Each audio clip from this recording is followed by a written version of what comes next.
අපි මුලින්ම දැන් තෝරගත්තේ ගිණුම් කරන පදනම පාඩමෙන් ඉඳන් කරන්න තමයි තෝරගත්තේ. මොකද ගිණුම් කරන පදනම කොටසට එන්නේ දැන් අපි 10 වසරේ සිලබස් එක ගත්තොත් ඔයාලා මේ දැන් 10 වසරේ තියරි කොටස් වල උගන්වන දැන් ව්‍යාපාර කියන්නේ මොනවද? එතකොට ව්‍යාපාර කියන දේවල්යි දැන් ලෝකේ තියෙන්නේ ඇයි? එතකොට ව්‍යාපාර සංවිධාන වර්ග මොනවද? මේ දේවල් ටික කතා කරලා දැන් එනවා ගිණුම් කරන කොටසට. හරිද? එතකොට ගිණුම් කරණය මොකටද ව්‍යාපාර වලට ඕනේ? එතනින් පස්සේ ටික කතා කරලා ගණන් ටික يعني ගිණුම් කරණය පැත්ත තමයි දැන් අපි තෝරගත්තේ කතා කරන්න. මොකද ඔයාලා දැන් ක්ලාස් ගිහිල්ලා හරි ඉස්කෝලේ වලින් හරි ඉගෙනගෙන තියෙන දැන් ටිකක් නේ. ඔයාලා දැන් ඉස්සරහට දැන් එන විභාගේ කියන්න ඉන්නේ. එතකොට ඔයාලා යම් තාක් දුරකට ඉගෙනගෙන තියෙන්නේ. ඉතින් අපි බැලුවේ ගිණුම් කරණය කොටසින් කතා කරන්න. මොකද විභාගයේදී ලොකු කොටසක් ආවරණය වෙන්නේ ගිණුම් කරණය කොටසෙන් නිසා. right. හරි. ගිණුම් අපි ඔයාලා ටියුට් එක දාලා තියෙන්නේ WhatsApp group එකට මේ PDF එක on දාගන්න ඔයාලා. හරි. අපි එහෙනම් වැඩේ පටන් අරගෙන කරගෙන යන්න. දැන් ගිණුම් කරන්නේ පදනමනේ අපි කතා කරන්නේ. එතකොට ඔයාලා බලන්න ටියුට් එකේ මුලින්ම තියෙනවා පොඩි තියරි කොටස් ටිකක් තමයි මුලින් තියෙන්නේ. දැන් ගණන් පටන් ගන්න අපිට ගිණුම් කරන සමීකරණ ගණනක් අපි වෙලා තිබ්බොත් අපි හදමු අද. එතකන් පොඩි තියරි කොටස් ටිකක් තමයි කතා කරන්න තියෙන්නේ. මේවා මතක තියාගන්න. මොකද දැන් විභාගෙදී කෙටි ප්‍රශ්න වලට හරිය නැත්නම් කෙටි උත්තර ලියන ඒවාට තීර කොටස් වලින් ප්‍රශ්න එනවා. එතකොට මේ තීර කොටස් මතක තිබ්බොත් අපිට ඒවට ලකුණු ගන්න ලේසි. හරිද? right. හරි. ගිණුම් කරන පදනම. බලන්න මුලින්ම තියෙනවා ගිණුම් කරන යන කුමක්ද කියලා තියෙනවා. මොකද්ද ගිණුම් කරණය කියන්නේ මොකක්ද? බලන්න එතන ටියුට් එකේ කියලා තියෙනවා ව්‍යාපාරයක සිදුවන මුදලින් මැනිය හැකි ගනුදෙනු. නේ අපි දන්නවා අපි ගිණුම් තියන්නේ ව්‍යාපාරයක මුදලින් මයින්න පුළුවන් දේවල් විතරයි. මුදලින් මයින්න බැරි දේවල් අපිට ගිණුම් තියන්න බෑ. මූලික ගිණුම් කරන්නේදී මේ මුදලින් මයින්න බැරි දේවල් ගිණුම් තියන්න බෑ. හින්දා අපි ගිණුම් තියන්නේ මොනවද? මුදලින් මයින්න පුළුවන් ගනුදෙනු සහ සිද්ධි විතරයි. ව්‍යාපාරයක මුදලින් මයින්න පුළුවන් ගනුදෙනු සහ සිද්ධි ගිණුම් පොත්වල සටහන් කර නිසි පරිදි වර්ග කර මූල්‍ය වාර්තා පිළියෙල කර අවශ්‍ය පාර්ශ්ව වලට තොරතුරු ලබා දීමේ ක්‍රියාවලිය තමයි ගිණුම් කරණය කියලා කියන්නේ. දැන් ඔය නිර්වචනය ඔයාලට තේරෙනවා අපි ඉස්සරහට ඔය ගණන් හදාගෙන යනකොට මේ මොනවාද මේ කියන්නේ කියලා ඔයාලට තේරෙනවා. හරිද? නිකන් ඔය නිර්වචනය කියලා නිකන් අදහසක් ඔළුවේ තියාගන්න ගිණුම් කරණය කියන්නේ මොකක්ද කියලා. right? හරි. ඊට පස්සේ බලන්න අපි දැන් කොහොමත් මේ එක කොටසෙන් කොටස ලොකුවට ගැඹුරට විග්‍රහ කරන්න වෙලාවක් අපිට ගොඩ ලොකු වෙලාවක් ගන්න බැරි හින්දා අපි ලොකුවට විස්තර කරන්න යන්නේ නැහැ. උඩින් දැන් ඔයාලා ඉගෙනගෙන තියෙන්නේ නේ. ක්ලාස් වලින් හරි ඉස්කෝලෙන් හරි දැන් මේ වෙනකොට ඉගෙනගෙන තියෙන හින්දා අපි යම් තාක් දුරකට පැහැදිලි කරලා ඔයාලට අර අමාරු කොටස් වලින් ගණන් ටිකක් කියලා දීලා ඒ විදිහට තමයි කරගෙන යන්න සැලසුම් කරලා තියෙන හින්දා ලොකුවට විග්‍රහයක් මේ එක පොයින්ට් වල ලොකුවට විග්‍රහයක් කරන්න අපි බලාපොරොත්තු වෙන්නේ නැහැ. හරිද? ඊට පස්සේ තියෙනවා බලන්න ගිණුම් කරන්නේ ප්‍රධාන අරමුණ කුමක්ද කියලා. එතන බලන්න ඔයාලා කොහොමද ඉගෙනගෙන තියෙන්නේ මොකද්ද ගිණුම් කරන්නේ ප්‍රධාන අරමුණ? ව්‍යාපාරික හරි.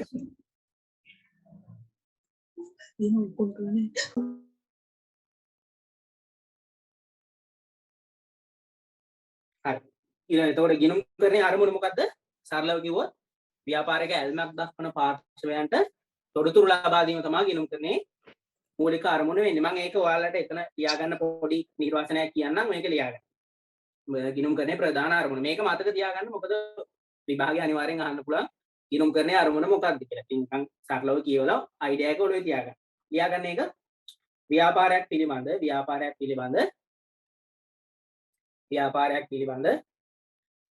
ඇල්මක් දක්වන පාර්ශවයන්ට තීරණ ගැනීම සඳහා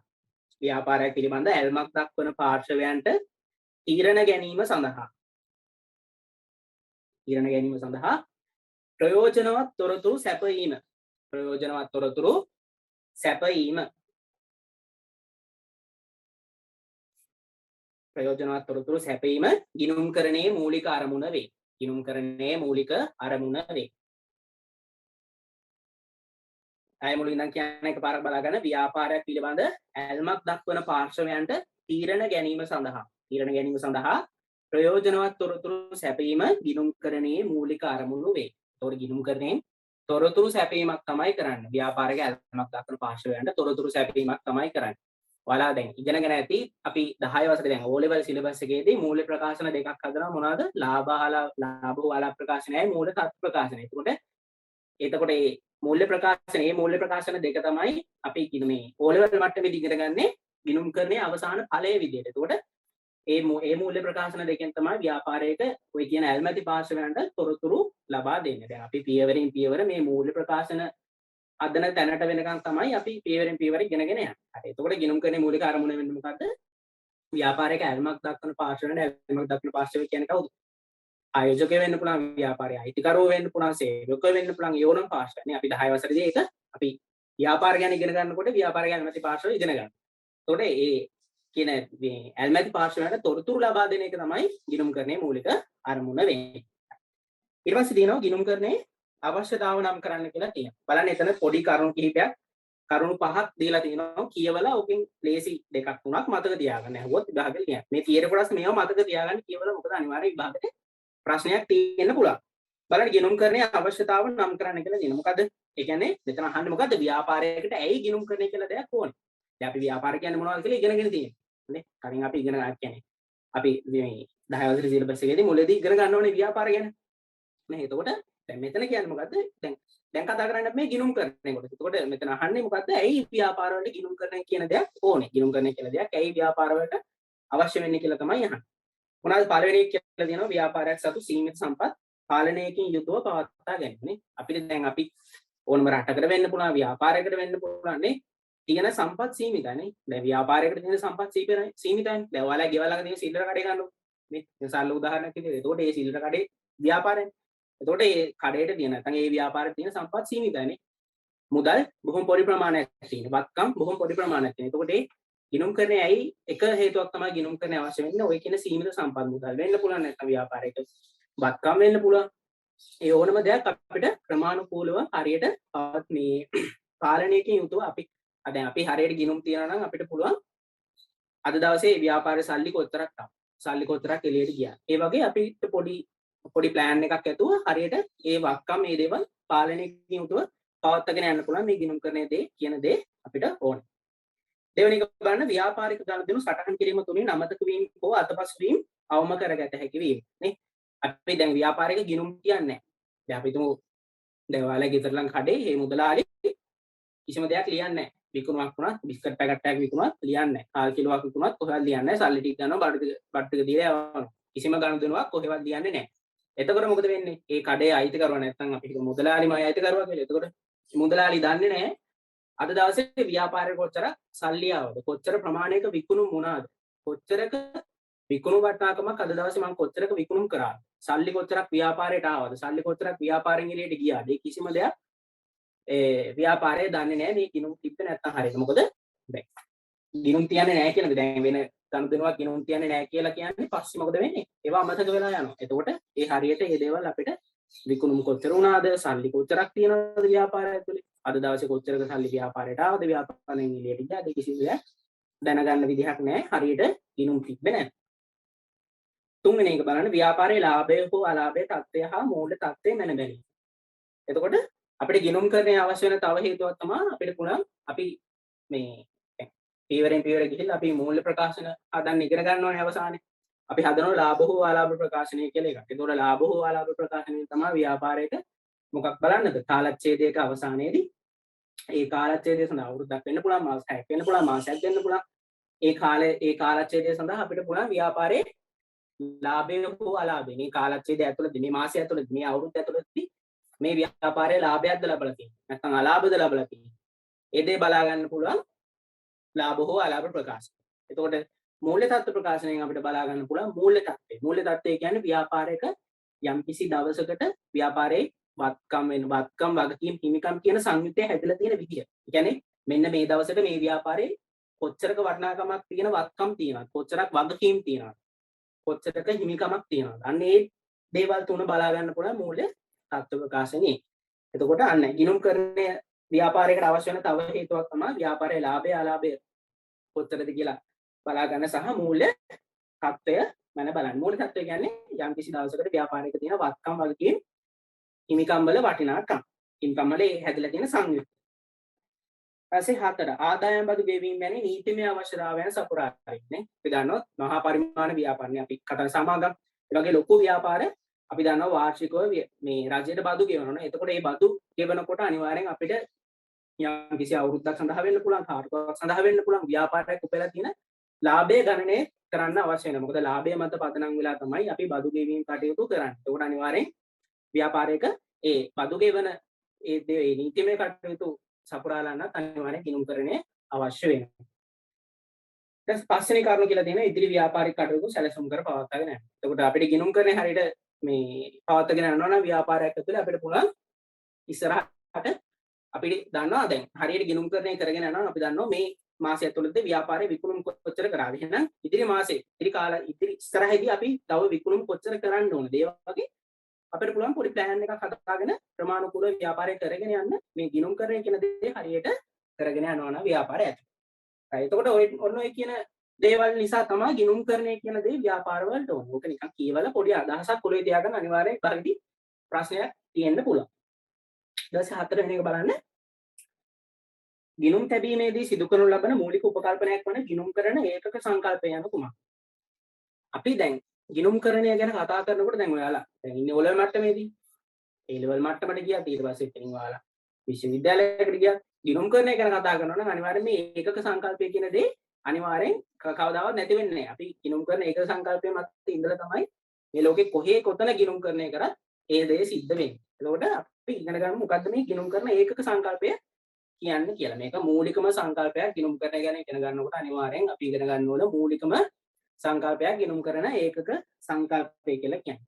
මේකේ මොකද මේ සරලව කියන්නේ දැන් අපි ගත්තොත් ව්‍යාපාරයයි දැන් ව්‍යාපාරයට ඉන්නෝනේ ඇල්මැති පාර්ශ්ව අපිත් කියන අයිතිකරුවෝ සේවකයෝ ඒ කිසිම පාර්ශවයක් ව්‍යාපාරයකට සම්බන්ධ වෙන්නේ නැහැ කියන තමයි අපි උපකරණ. ඒ කියන්නේ ව්‍යාපාරය අර කියන ඇල්මැති පාර්ශවයන්ගෙන් වෙන් වෙච්ච ස්වාධීන පැවැත්මක් තියෙන ආර්ථික ඒකකයක් විදිහට උපකල්පනය කරනවා. ඒ කියන්නේ හිතන්නකො මම කියලා ව්‍යාපාරය මම තමයි ව්‍යාපාරය. එතකොට මම ස්වාධීන පැවැත්මක් තියෙන ආර්ථික ඒකකයක් විදිහට උපකල්පනය කරනවා. අයිතිකරුත් ඉන්නේ පිටින්. ඒ අනිත් කියන ඇල්මැති පාර්ශවයන් ඔක්කොම පිටින් තමයි ඉන්නේ. අපි ඒ කියන්නේ සරලව කිව්වොත් අපි සලකනවා ව්‍යාපාරය කියන්නේ පුද්ගලයෙක් විදිහට හිතලා තමයි අපි ගිණුම් කියන්නේ. පුද්ගලයෙක් විදිහට හිතනවා. කියන්නේ ස්වාධීන පැවැත්මක් තියෙන ආර්ථික ඒකකයක් විදිහට හිතලා තමයි අපි ගිණුම් තියන්නේ. ඒක මම කියන්නම් ඔයාලා ලියා ගන්න. ඔයාලා කොහොමද මේ දේ ඉගෙන ඇති නිකන් මතක් කරගන්න කියන්නේ. හරිද? ලියා ගන්න ව්‍යාපාරයක් මේ ගිණුම් කරන ඒකක සංකල්පය කියන්නේ මොකක්ද කියලා කියන්නේ. ව්‍යාපාරයක් එහි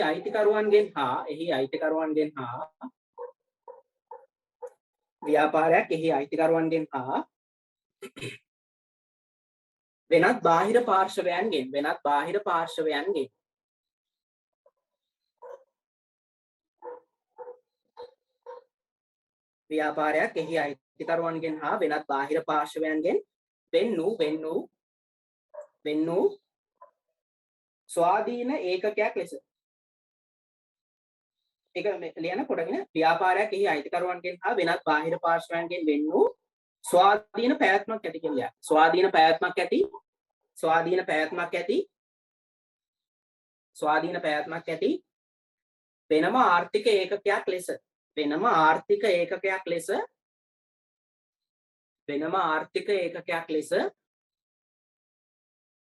වෙනම ආර්ථික ඒකකයක් ලෙස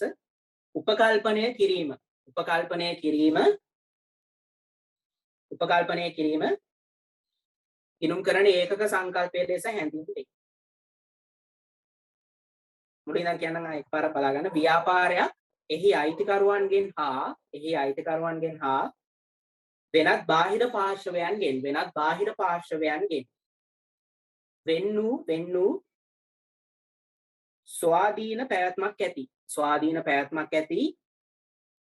ස්වාධීන පැවැත්මක් ඇති වෙනම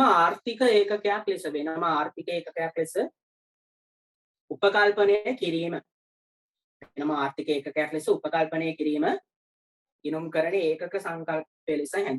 කරන ඒකක සංකල්පය ලෙස හැඳින්වේ. කියන්නේ අපි ව්‍යාපාරයක් අපි හිතනවා. දැන් ව්යාපාරයක් කියන්නේ ඇත්තටම පණ නෑනේ. ඒක මිනිස්සු තමයි පාලනය කරන්නේ. නමුත් අපි ගිණුම් කරන්නේ උපකල්පනය කරනවා. ඒ කියන්නේ වෙනම පුද්ගලයෙක් විදිහට හිතනවා. ව්යාපාරයක් කියන්නේ දැන් මිනිසෙක් ගත්තාම මිනිසෙට ස්වාධීන පැවැත්මක් තියෙනවනේ. අපිට ස්වාධීනව හිතලා යම් දේවල් කරන්න පුළුවන්. ඒ වගේ අපි ව්‍යාපාරයක් දැන් ව්යාපාරය කියන දෙයට ඇත්තට පණ නැහැ. ඒ මිනිස්සු තමයි ව්‍යාපාරය පාලනය කරන්නේ. නමුත් අපි ගිණුම් තියනකොට කරනවා මූලික සංකල්පය අපි ව්‍යාපාරය ස්වාධීන ඒකකයක් විදිහට සලකලා තමයි ගිණුම් තියන්නේ. තමයි පුද්ගලයෙක් විදිහට හිතනවා. ව්‍යාපාරයක් කියන්නේ පුද්ගලයා ස්වාධීන පැවැත්මක් තියෙන ආර්ථික ඒකකයක් විදිහට හිතලා. ඒ කියන්නේ අනිත් කට්ටිය බාහිරින් තමයි ඉන්නේ. පිටින් තමයි ඉන්නේ. ඒ කියන උපකල්පනයේ මත ඉඳලා තමයි ගිණුම්කරණය කරන්නේ. ඒ කියන්නේ මෙහෙමයි. දැන් අපි හිතමු දැන් මේක අපි ව්‍යාපාරය කියලා හිතමුකෝ. ව්‍යාපාරය. එතකොට අනිත් කට්ටිය පිටින් අයිතිකරුවෝ වෙන්න පුළුවන්. ඇල්මැති පාර්ශව අයිතිකරුවෝනේ. ආයෝජකයෝ, මූල්‍ය ආයතන. ඒ වගේ අනිත් පාර්ශවයන් ව්‍යාපාරයට පිටින් තමයි ඉන්නේ. අපි ගිණුම්කරණයේ උපකල්පනය කරනවා ව්‍යාපාරයක් කියන්නේ මේ ස්වාධීන පැවැත්මක් තියෙන ඒකකයක් විදිහට සැලකනවා. අනිත් අය බාහිරින් තමයි ඉන්නේ. මෙහෙම උපකල්පනයක් කරන්නේ ඇයි කියලා අපි ওই දැන් ගිණුම් කරන සමීකරණය හදනකොට ඉස්සරහා ගණන් හදාගෙන යනකොට ඔයාලට නිකම්ම තේරෙනවා. නිකම් මේක අයිඩියා එක ඔළුවේ තියාගන්න මොකද්ද මේ ගිණුම් කරන එක සංකල්පය කියලා කියන්නේ කියලා නිකන් අදහස ඔළුවේ තියාගන්න. හරි ඊට පස්සේ අපි යනවා අපි කියවන දැන් අපි මුලදී කිව්වා අපි ගිණුම් තියන්නේ මොනවද ව්‍යාපාරයක මුදලින් අයින්න පුළුවන් ගනුදෙනු හා සිද්ධි නේ. එතකොට අපි බලන්න ඕනේ දැන් ගනුදෙනුවක් කියන්නේ මොකද්ද සහ සිද්ධියක් කියන්නේ මොකද්ද කියලා අපි සරලව ඒක තේරුම් ගමු. බලන්න තියෙනවා ගනුදෙනුවක් කියන්නේ කුමක්ද? මොකද්ද ගනුදෙනු ව්‍යාපාරික ගනුදෙනුවක් කියලා කියන්නේ මොකක්ද? බලන්න එතන කියනවා ගනුදෙනුවක් යනුවෙන් අදහස් කරනුයේ ව්‍යාපාරය එදිනෙදා ව්‍යාපාරික කටයුතු සිදු කිරීමේදී එම ව්‍යාපාරය සතු සම්පත් විවිධ පාර්ශවයන් සමග හුවමාරු කර ගැනීම. නේ අපි ගනුදෙනුවක් කියලා කියන්නේ මොකද්ද? ව්‍යාපාරයක තියෙන සම්පත් විවිධ පාර්ශවයන් අතර හුවමාරු කරගන්න එක. දැන් සරල උදාහරණයක් ගත්තොත් ඔයා හිතන්න සිල්ලර කඩයක් උදාහරණයක් ගන්න. මම සිල්ලර කඩයක් උදාහරණයක් ගන්න. ඒක තේරුම් ගන්න පහසුයි හින්දා. හරිද? ඔයා යනවා ගෙවල් ළඟ තියෙන සිල්ලර කඩේට. ඔයා අපි හිතමු බිස්කට් පැකට්ටයක් ගන්නවා කියලා රුපියල් 40ක් දීලා මාරි පැකට්ටයක් ගන්නවා. එතකොට ගනුදෙනුවක් කියන්නේ මොකද්ද? ව්‍යාපාරයක් සතු සම්පත් පාර්ශවයන් අතර හුවමාරු කරගන්න. දැන් ඔයා රුපියල් 40 දෙනවා. එතකොට සල්ලි කියන දේ ව්‍යාපාරයට යනවා. ව්‍යාපාරය තුළ තිබ්බ බිස්කට් පැකට් එක මොකද වෙන්නේ? ඔයාට එනවා. දැක්කද? අර සම්පත් හුවමාරු. එතකොට ගනුදෙනුවක් කියන්නේ මොකද්ද? ව්‍යාපාරයක තියෙන සම්පත් එකිනෙක පාර්ශවයන් අතර හුවමාරු වෙන එකට තමයි අපි කියන්නේ ගනුදෙනුවක් කියලා. ඊට පස්සේ බලන්න එතන යට කියන මෙම ගනුදෙනු හේතුවෙන් ව්‍යාපාරයේ වත්කම් වගකීම් හිමිකම් ආදායම් සහ වියදම් මොනවද ඔය මේ වත්කම් වගකීම් හිමිකම් ආදායම් සහ වියදම් කියලා කියන්නේ මොනවද? අපි කියනවාට ගිණුම් කරන්නේ මූලිකාංග කියලා. ගිණුම් කරන්නේ මූලිකාංග පහක් තියෙනවා. මොනවද? වත්කම් වගකීම් හිමිකම් ආදායම් සහ වියදම්. එතකොට ගනුදෙනුවක් නිසා මොකද වෙන්නේ? ව්‍යාපාරයක නැත්තම් ගිණුම් කරන්නේ මෙන්න මේ කියන මූලිකාංග පහේ මුදලින්ම ඉන්න පුළුවන් වෙනසක් සිද්ධ වෙනවා. දැන් කලින් උදාහරණයක් ගන්න. අපි දැන් ඔයා ගෙවල් ළඟ තියෙන සිල්ලර කඩේට ගිහිල්ලා බිස්කට් පැකට්ටයක් ගන්න. එතකොට ඔයා රුපියල් 40ක් කඩේට දෙනවා. ඒ කියන්නේ ව්‍යාපාරයට දෙනවා. එතකොට රුපියල් 40ක් කඩේට දෙනවා. ඒ කියන්නේ මුදල් කියන වත්කම ව්‍යාපාරේ මොකද වෙන්නේ? වැඩි වෙන්නේ. ඊට පස්සේ අනිත් පැත්තට ඔයා බිස්කට් පැකට් ගන්න ගන්න. එතකොට කඩේ තිබ්බ බඩු තොගේ බඩු තොගේ මොකද වෙන්නේ? ඔයාට එනවා. ඒ කියන්නේ බඩු බිස්කට් පැකට් ගේනවා නේද? ඒක ව්‍යාපාරේ තියෙන වත්කමක් නේ. එතකොට අන්න බඩු තොග කියන වත්කම මොකද වෙන්නේ? බිස්කට් පැකට් එකක් ඔයා බෙදලා නම් අපු නිසා ව්‍යාපාරයේ තියෙන බඩු තොග කියන වත්කම අඩු වෙනවා. දැක්කද? අන්න ඒ වගේ අනිත් පැත්තෙන් අපිට කියන්න පුළුවන් දැන් ඔය විකුණුමන්නේ උනේ. එතකොට ආදායම් වැඩි වෙනවා. දැක්කද? අනිත් පැත්තට ආදායම් වැඩි වෙනවා. ව්‍යාපාරය. එතකොට ගනුදෙනුව නිසා මොකද වෙන්නේ? අර ගිණුම් කරන්නේ අර මූලිකාංග වල වත්කම් වගකීම් හිමිකම් ආදායම් සහ වියදම් කියන මූලිකාංග පහේ මුදලින්ම අයින්න පුළුවන් වෙනසක් සිද්ධ වෙනවා ගනුදෙනුවක් නිසා.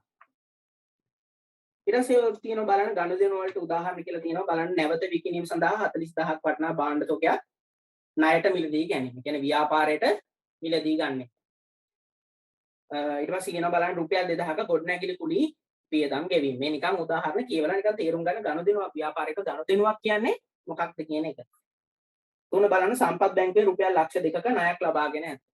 නිකන් උදාහරණ සරලව කියලා මතක තියාගන්න ගනුදෙනුවක් කියන්නේ ඔයාලා නිකන් අයිඩියා එකක් තිබ්බ නැති මොකද්ද මේ ගනුදෙනුවක් කියන්නේ මොකද්ද කියලා අයිඩියා එක ඔළුවේ තිබ්බ නම් ඇති. ඊට පස්සේ බලන්න එතන යට තරුවක් දාලා තියෙනවා සම්පත් හුවමාරුවට අමතරව ව්‍යාපාරය තුළ සිදු වූ මුදලින් බැනිය හැකි ඇතැම් සිද්ධීන්ද ගිණුම් කරන්නේදී සැලකිල්ලට ගනු ලබයි. ඒ කියන්නේ අපි කියවන දැන් ගිණුම් කරන්නේදී ගිණුම් කියන්නේ ගනුදෙනු හා සිද්ධිය. එතකොට අපි දන්නවා දැන් අපි සරලව තේරුම් කරගත්ත ගනුදෙනුවක් ව්‍යාපාරික ගනුදෙනුවක් කියන්නේ මොකක්ද කියලා. දැන් එනවා සිද්ධියක්. ඔය තියෙන දැන් ටියුට් එකේ අනිත් පැත්තේ තියෙනවා සිද්ධීන් සඳහා උදාහරණ. බලන්න රුපියල් 15000ක ශේෂයක් තිබුණු ණය ගැටියකු බංකොලොත් තියෙනවා.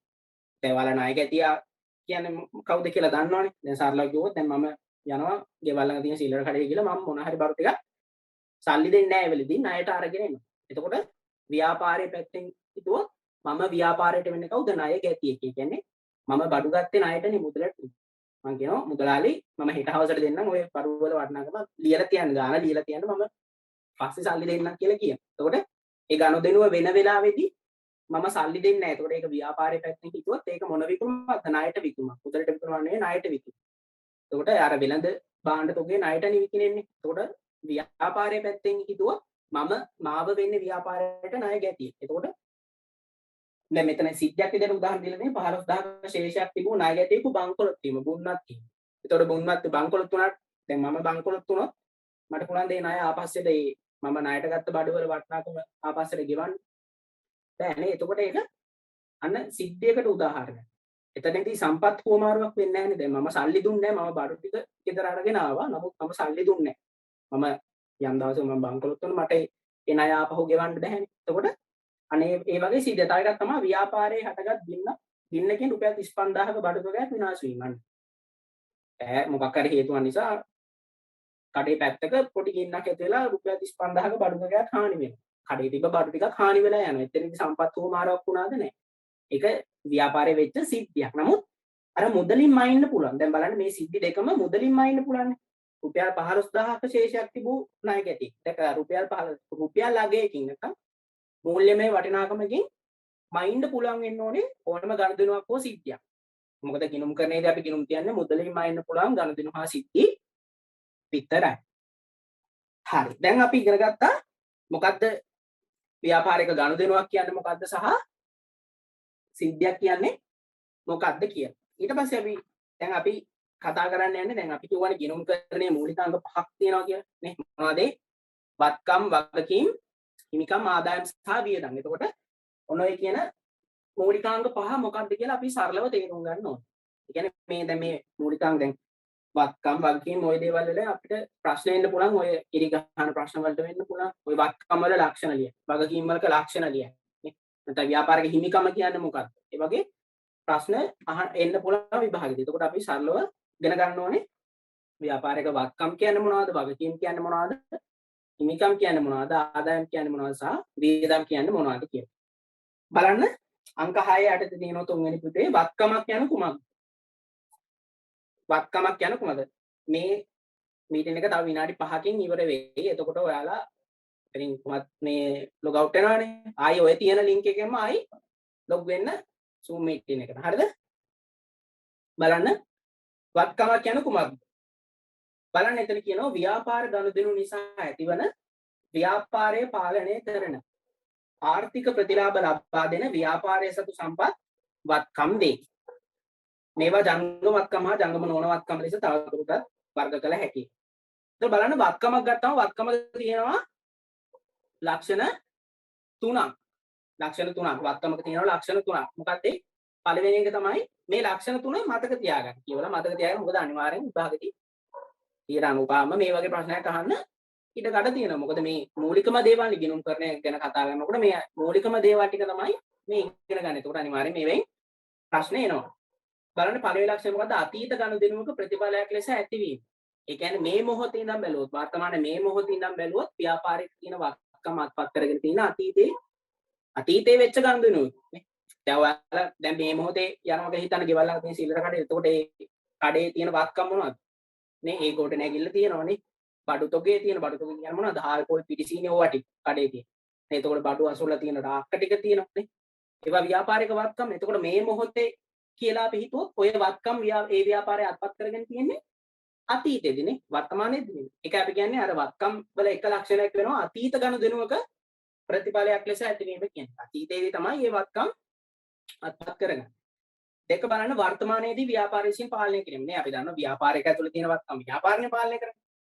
අපි ව්‍යාපාරය තමයි පාලනය කරන්නේ. ව්‍යාපාරය. දැන් මේ අපි හැමතැනදීම ව්‍යාපාරය කියලා තමයි පාලනය. දැන් බලන්න වර්තමානයේදී ව්‍යාපාරය විසින් පාලනය කරන්නේ. වෙන කවුරුත් නෙමෙයි පාලනය කරන්නේ ව්‍යාපාරය. අපි මොකද අර ගිණුම් කරන ඒකක සංකල්ප ඉගෙන ගන්න එකයි. ව්‍යාපාරය තමයි පාලනය කරන්නේ. වෙන කවුරුත් නෙමෙයි. ව්‍යාපාරයේ තියෙන වත්කම් පාලනය කරන්න කවුද? ව්‍යාපාරය. එහෙනම් ඊට බලන්න තුන අනාගතයේදී ව්‍යාපාරයට ප්‍රතිලාභ අත් කර දීමනේ. ඒ ව්‍යාපාරය ඇතුළේ තියෙන වත්කම් නිසා තමයි ව්‍යාපාරයට ප්‍රතිලාභ අත් වෙන්නේ. දැන් සිල්ලර කඩේ ඇතුලේ විකුණන්න බඩු තියෙන හින්දා දැන් බඩු තොගේ කියන වත්කමක් තියෙන නිසා තමයි ඒක විකුණලා ව්‍යාපාරයට ආදායම් ගන්න පුළුවන්. දැක්කද? ඒකයි මෙතන එකේ අදහස. ඒ කියන්නේ අනාගතයේදී ව්‍යාපාරයට ප්‍රතිලාභ අත් කර දීම කියලා කියන එකේ අදහස ඒකයි. ඒ ව්‍යාපාරයේ තියෙන වත්කම් නිසා තමයි ප්‍රතිලාභ අනාගතයේ දවසකදී ව්‍යාපාරයට ප්‍රතිලාභ ගන්න පුළුවන් වෙන්නේ. බඩු තොගේ කියලා වත්කමක් තියෙන නිසානේ ඒක විකුණන්න පුළුවන් වෙන්නේ. විකුණුනොත් තමයි ව්‍යාපාරයට ආදායම් ලැබෙන්නේ. දැක්කද? ප්‍රතිලාභ අත් වෙන්නේ. හරි. එතකොට ඔය කියන නෝක තමයි ඔය ලක්ෂණ තුනේ අදහස. ඔක කියවලා අයිඩියා එක ඔලුවේ තියාගන්න. මොකද අනිවාර්යෙන් වත්කමක ලක්ෂණ මොනවද කියලා අනිවාර්යෙන් ඉරිගහන ප්‍රශ්නයකට හෝ නැත්නම් කෙටි උත්තර ලියන ප්‍රශ්නයකට එන්න පුළුවන්. ඊට උදාහරණ දීලා දෙනවා මේ බලන්න ගොඩනැගිලි, මෝටර රථ, බාණ්ඩ තොගේ, මුදල් ආදී ඒ වගේ දේවල් තමයි අපි කියන්නේ ව්‍යාපාරික වත්කම් කියලා. නේ? ඊට පස්සේ අපි දන්නවා වත්කම් කොටස් දෙකකට වෙන් කරන්න පුළුවන්. මොනවද? ජංගම නොවන වත්කම් සහ ජංගම වත්කම්. අපි ජංගම නොවන වත්කම් කියලා කියන්නේ සාමාන්‍ය මොනවද? සරලව කියන්න පුළුවන් දීර්ඝකාලීන වත්කම්. දීර්ඝකාලීන වත්කම් කියලා කියන්නේ මොනවද? ඒක අපි කිව්වොත් කියන්න පුළුවන් අවුරුද්දක් ඇතුළතදී මුදල් බවටපත් වෙන්නේ නැති. නැත්නම් මාස 12ක කාලයක් ඇතුළතදී නැත්නම් අවුරුද්දක් ඇතුළතදී මුදල් බවටපත් වෙන්නේ නැති වත්කම් අපි කියනවා ජංගම නොවන වත්කම් කියලා. සහ අවුරුද්දක් ඇතුළතදී නැත්නම් අපි කියනවා ව්‍යාපාරික සාමාන්‍ය මෙහෙයුම් චක්‍රය තුලදී. සාමාන්‍ය මෙහෙයුම් චක්‍රය කියන්නේ දැන් සිල්ලර කඩයක් ගත්තොත් භාණ්ඩ මිලදී ගැනීම හා විකිණීම. يعني යම්කිසි ව්‍යාපාරයක සිද්ධ වෙන දේ ප්‍රධාන වශයෙන් සිද්ධ වෙන දේ මෙහෙයුම් කටයුතු කියලා. එතකොට සාමාන්‍ය මෙහෙයුම් චක්‍රයේදී මුදල් බවට පත් වෙන දේවල් අපි කියන මුදල් බවට පත් වෙන වත්කම් කියනවා ජංගම වත්කම් කියලා. සාමාන්‍ය අපි නැත්තම් කියනවා අවුරුද්දකට වඩා අඩු කාලයක් ඇතුළතදී මුදල් බවට පත් වෙනවා. සිල්ලර කඩයක් ගත්තොත් ජංගම වත්කමක් විදිහට සරලව කියන්න පුළුවන් ඒ කඩේ තියෙන බඩු තොගේ හාල් පොල් පිටිසිඟි. මොකද ඒවා නිතරම විකුණුම් බවට පත් වෙනන්නේ මුදල් බවට පත් වෙනවා. මේ එතකොට අපිට බඩු තොගේ උදාහරණයක් විදිහට කියන්න පුළුවන් ජංගම වත්කමක් විදිහට.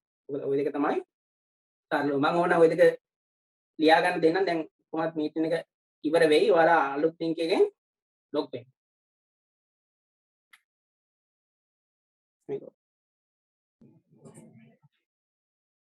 හරි. පටන් හරි. දැන් අපි කතා කරන්නේ මොනවද?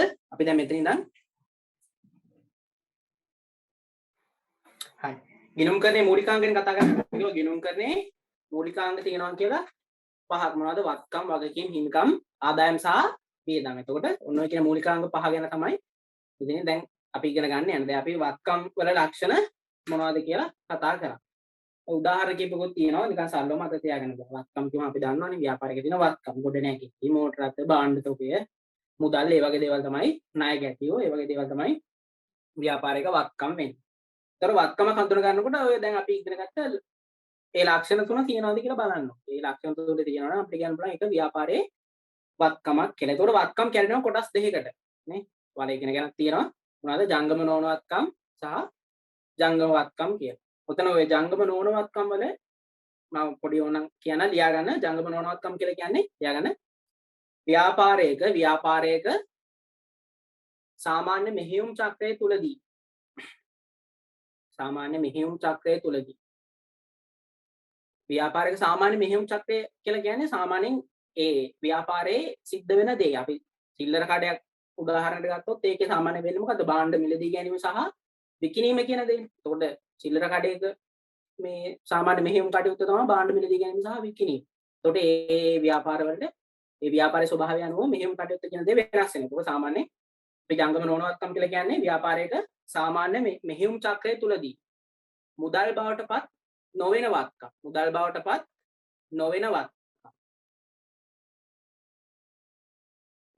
කියන්නේ මාස අපි කියන අවුරුදු 12ක් නෙමෙයි. අවුරුදු නෙමෙයි මාස 12ක් ඇතුළත. නැත්නම් අවුරුද්දක් ඇතුළතදී මුදල් බවටපත් වෙන්නේ නැත්නම් අපි කියනවා ඒවා ජංගම නොවන වත්කම්. සාමාන්‍ය මේ ව්‍යාපාරික සාමාන්‍ය මෙහෙයුම් චක්‍රය තුලදී මුදල් බවටපත් නොවන වත්කම් ජංගම නොවන වත්කම් වේ. ජංගම නොවන වත්කම් වේ. කියන්නේ සාමාන්‍යයෙන් මාස 12ක් ඇතුළතදී නැත්නම් අවුරුද්දක් ඇතුළතදී මුදල් බවටපත් වෙන්නේ නැති වත්කම්. කියන්නේ මොනවද උදාහරණ ඕන ලියා ගන්න. ගොඩනැගිලි කියන අපිට කියන සරලව කියන්න පුළුවන් දිගු කාලීන වත්කම්. ගොඩනැගිලි, මෝටර රථ ඒ වගේ දේවල්. ගොඩනැගිලි මෝටර රථ ඉඩම් ඒ වගේ දිගු කාලීන වත්කම් අපිට කියන්න පුළුවන් ව්‍යාපාරික සාමාන්‍ය මෙහෙයුම් චක්‍රය තුළදී මුදල් බවට පත් වෙන්නේ නැහැ. දැන් ඔයාලා ගෙවල් ළඟ තියෙන සිල්ලර කඩේ ගත්තොත් ඒකේ යම් පොඩි කඩ කාමරයක් ඇතුළේනේ තියෙන්නේ. එතකොට ඒ ගොඩනැගිල්ල සල්ලි වෙනවද? නැහැ. විකුණන්නේ නැහැ නේ. ඒක ගොඩනැගිල්ල ඇතුළේ තමයි ව්‍යාපාරය කරගෙන යන්නේ. ඒතකොට ගොඩනැගිල්ල කියන්නේ ඒ ව්‍යාපාරී ස්ථාවර වත්කම නැත්නම් දිගු කාලීන වත්කම නැත්නම් ජංගම නොවන වත්කම. හරි. ජංගම වත්කම් පැත්තේ ලියා ගන්න. ඔයාලට ටියුට් එක පේනවා ස්ක්‍රීන් එකේ. PDF එකත් ගෲප් එකේ දාලා තියෙනවා. ජංගම වත්කම් පැත්තේ ලියා ගන්න. ජංගම වත්කම් කියන්නේ ව්‍යාපාරයක සාමාන්‍ය මෙහෙයුම් චක්‍රය තුලදී සාමාන්‍යයෙන් මෙහෙයුම් චක්‍රය කියලා කියන්නේ ඒ ව්‍යාපාරයේ දිනදා වෙන දේ සාර්ථකව කියනවා. සාමාන්‍ය මෙහෙයුම් චක්‍රය තුලදී මුදල් බවටපත් වෙන වත්කම් ජංගම වත්කම් ලෙස හැඳින්වේ. මුදල් බවටපත් වෙන වත්කම් ජංගම වත්කම් ලෙස හැඳින්වේ. උදාහරණ මොනවාද? මුදල් නම් සල්ලි වෙන දෙයක් නැහැ. මුදල් කියන්නේ කොහොමද සල්ලි? එතකොට මුදල් කියන්නේ ජංගම වත්කම. කොහොමද සල්ලි? මුදල් එතකොට බඩු තොගය කියන්නේ දැන් ව්‍යාපාරයක් ගත්තොත් ඒකේ වෙළඳාමට තියලා තියෙන දෙසිල්ලට කඩයක් ගත්තොත් තාල් පොල් පිටි සීනි ඒවා ටික තමයි බඩු තොගය කියලා කියන්නේ. එතකොට ඒවා නිතරම මුදල් බවට පත් වෙනවානේ. ඔයා කඩේට ගිහලා බඩුවක් ගන්නකොට ඔයා සල්ලි දීලා බඩු ටික අරගෙන එනවා. එතකොට දැන් මේ බඩු නිතරම සල්ලි වෙනවා. සාමාන්‍ය මෙහෙයුම් චක්‍රය තුලදී. නැත්නම් ඒ ව්‍යාපාරයේ එදිනෙදා වෙන දේ ඇතුළතදී ඒ වත්කම් මුදල් බවට පත් වෙනවා. ඒක අපි කියන්නේ ජංගම වත්කම් කියලා. බඩු තොගය, ණය ගැතිය, මුදල් උදාහරණ දෙක ලියන්න. එතකොට වත්කම් ගැන ඉගෙන ගන්න තියෙන්නේ ওই ටික වත්කම් වල ලක්ෂණ මතක තියාගන්න සහ වත්කම් බෙදෙන කොටස් දෙක ජංගම නෝන සහ ජංගම කියන ඒ කොටස් දෙක මතක තියාගන්න. ඊට පස්සේ වගකීම්. වත්කම් කතා කරා දැන් එනවා වගකීම. අංක 7 යට තියෙන බලන්න වගකීමක් යන කුමක්? මොකක්ද එතන කියන්නේ? ව්‍යාපාරයේ විසින් බාහිර පාර්ශවයන්ට ගෙවීමට ඇති බැඳීම්. වගකීම් කිව්වම පිට නිතර මොකක්ද ඔයගොල්ලෝට එන්නේ බැඳීමක් නේ. ව්‍යාපාරයේ බාහිර පාර්ශවයකට ගෙවීමක් යම්කිසි ගෙවීමක් කරන්න තියෙන නැත්නම් බැඳීමක් තියෙනවා. ව්‍යාපාරයේ විසින් බාහිර පාර්ශවයන්ට ගෙවීමට ඇති බැඳීම් හෙවත් ණය. සරලව කිව්වොත් ණය අපිට කියන්න පුළුවන් වගකීම් ලෙස හැඳින්වේ. මේවා ජංගම වගකීම් හා ජංගම නොවන වගකීම් ලෙස තවදුරටත් වර්ග කරන්න පුළුවන්. එතකොට වගකීමක් තියෙනවා අර වගේ වත්කම් වල වගේ ලක්ෂණ තුනක්. මොනවාද? පළවෙනි එක අතීත ගනුදෙනුවක ප්‍රතිඵලයක් වීම. ඒ කියන්නේ අපි මේ මොහොත ගත්තොත් ඒ අදාළ වගකීම බැංකු ණය වෙන්න පුළුවන් ඕන වගකීමක් ඇති වෙලා තියෙන්නේ අතීතයේ වෙච්ච ගනුදෙනුවන් නිසා. ඒකයි ඒකේ අදහස. අතීත ගනුදෙනුවක ප්‍රතිඵල ලෙස ඇතිවීම කියන්නේ දෙක වර්තමානයේදී ව්‍යාපාරයට බැඳීමක් පවතින්නේ. අපිට ණයක් නැත්නම් මොකක් හරි වගකීමක් තියනවා කියන්නේ හැම වෙලේම ව්‍යාපාරයට බැඳීමක් තියෙනවා. මොකද අනාගතයේ යම් දවසකදී මේ වගකීම පියවන්න ඕනේ. වර්තමානයේදී බැඳීමක් තියෙනවා. ඒ කියන්නේ වර්තමානයේදී බැඳීමක් තියෙන එක තමයි දෙවෙනි ලක්ෂණය. 3 අනාගතයේ එම බැඳීම බේරුම් කිරීමේදී ව්‍යාපාරයේ සම්පත් පිටතට ගලා යාම. නේද? ඒ වගකීම අදාළ හිතමු බැංකු ණයක් තියෙනවා කියලා. ව්‍යාපාරික ණයක් අරන් තියෙනවා ව්‍යාපාරයක් මූල්‍ය ආයතනයකින් බැංකුව මොකක් හරි මූල්‍ය ආයතනයක. එතකොට දැන් අපි ණය ගන්නවා. දැන් අද ගන්නවා කියලා හිතමු. ව්‍යාපාරික ණයක් ගන්න රුපියල් ලක්ෂ 2ක. එතකොට අනාගතයේ යම් කිසි දවසකදී අනිවාර්යෙන් මේ ණය ආපහු ව්‍යාපාරේ පියවන්න ඕනේ. එතකොට ව්යාපාරයේ සම්පත් පිටත ගලා යනවා කියලා කියන්නේ මොකද්ද? එතකොට මේ ණය පියවනකොට ව්‍යාපාරයේ තිබ්බ සල්ලි මොකද වෙන්නේ? ව්යාපාරයෙන් එළියට යනවානේ. ඒකයි ඒකේ අදහස. බැඳීම බේරුම් කරනකොට ව්‍යාපාරයේ සතු සම්පත් පිටතට ගලා යාම කියලා කියන්නේ ඒකයි. ණය ගෙවනකොට ව්‍යාපාරයේ සල්ලි යනවනේ එළියට. ව්‍යාපාරයෙන් පිටතට යනවා. ඒකයි ඒකේ අදහස. ඒතර ඔය ලක්ෂණ තුන කියවලා ඒ අදහස ඔබේ තියාගන්න. අනිවාර්යෙන් වත්කමක ලක්ෂණ මොනවද? වගකීමක ලක්ෂණ මොනවද කියලා අනිවාර්යෙන් විභාගෙදී ප්‍රශ්නයක් එන්න පුළුවන්. ඒතර උදාහරණ මොනවද වගකීම් වලට? බැංකු ණය, ණය හිමියෝ, බැංකු අයිරාව, ගෙවිය යුතු වියදම් ඔය වගේ දේ. සරලව නිකන් මතක තියාගන්න. වගකීම් එන මොනවද?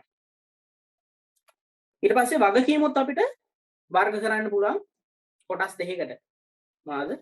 වත්කම් වගේම වගකීමුත් වර්ග කරන්න පුළුවන් ජංගම නොවන වගකීම් සහ ජංගම වගකීම් කියලා. ජංගම නොවන වගකීම් කියලා කියන්නේ සාමාන්‍යයෙන් ඒ වගකීම් පියවන්න නැත්නම් ඒ ණය වෙන්න පුළුවන්. ඒ මොකෝ ඒ වගකීම පියවන්න අවුරුද්දකට වඩා වැඩි කාලයක් හම්බ වෙනවා නම් අපි කියනවා ජංගම නොවන වගකීම් කියලා. දැන් සරලම උදාහරණය තමයි බැංකු ණය. නේ? ඒ වගේ කවුරු හරි ගෙදර අම්මා හරි තාත්තා හරි බැංකු ණයක් නැත්නම් නිවාස ණයක් මොකක් හරි ණයක් අරන් තියනවා නම් ණය මුදල බැංකු ණය අපි ඒවා අවුරුද්ද ගාණක් ඉවරවනේ අපිට මාස පතා අපි අවුරුද්දට වඩා වැඩි කාලයක් ගෙවනවා. එතකොට අන්න ජංගම නොවන වගේ කි. ව්‍යාපාර වලටත් ඒ වගේ ව්‍යාපාරික ණය තියෙන්න පුළුවන්. අවුරුද්දකට වඩා වැඩි කාලයක් හම්බෙනවා ඒ ණය ගෙවන්න. ඒකයි අර ඒකේ අදහස ජංගම නොවන වගකීම් වල අදහස. ජංගම වගකීම් කියන්නේ මොනවද? සාමාන්‍යයෙන් අවුරුද්දකට වඩා අඩු කාලයක් ඇතුළතදී ගෙවා නිම කළ යුතු වගකීම්. කියනවා අවුරුද්දකට වඩා අඩු කාලයක් ඇතුළතදී ඒ ණය ගෙවන්න ඕනේ. අපි කියන්න පුළුවන් බැංකු අයිරාව, ණය හිමි වටිනාකම් ඒ වගේ දේවල්. ඒකට කියන්න පුළුවන් කෙටි ආය කියන්න පුළුවන් කෙටි කාලීන වගකීම්. ඒ කියන්නේ අවුරුද්දකට වඩා අඩු කාලයක් ඇතුළතදී ගෙවලා ඉවර කරන්න ඕනේ වගකීම්. ඒවා තමයි අපි කියන්නේ ජංගම වගකීම් කියන්නේ. අර වත්කම් කතන්දරේම අනිත් පැත්ත වගේ. හරි ඒක මේක කියන්න ලියාගන්න ජංගම නොවන වගකීම් පැත්ත ලියාගන්න. පොඩි නිකන් මාතෘකාවක් දාලා ලියාගන්න ජංගම නොවන වගකීම් කියලා කියන්නේ මොනවද? ගෙවා නිම කිරීම සඳහා ගෙවා නිම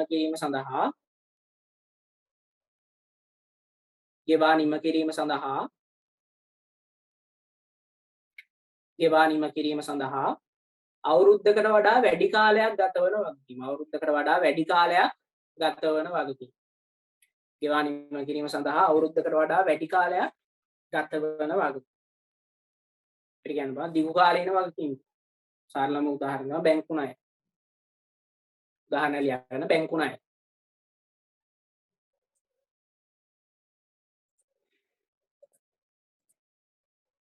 ගෙවා නිම කිරීම සඳහා අවුරුද්දකට වඩා වැඩි කාලයක් ගතවන වගකීම. අනිත් පැත්ත ලියාගන්න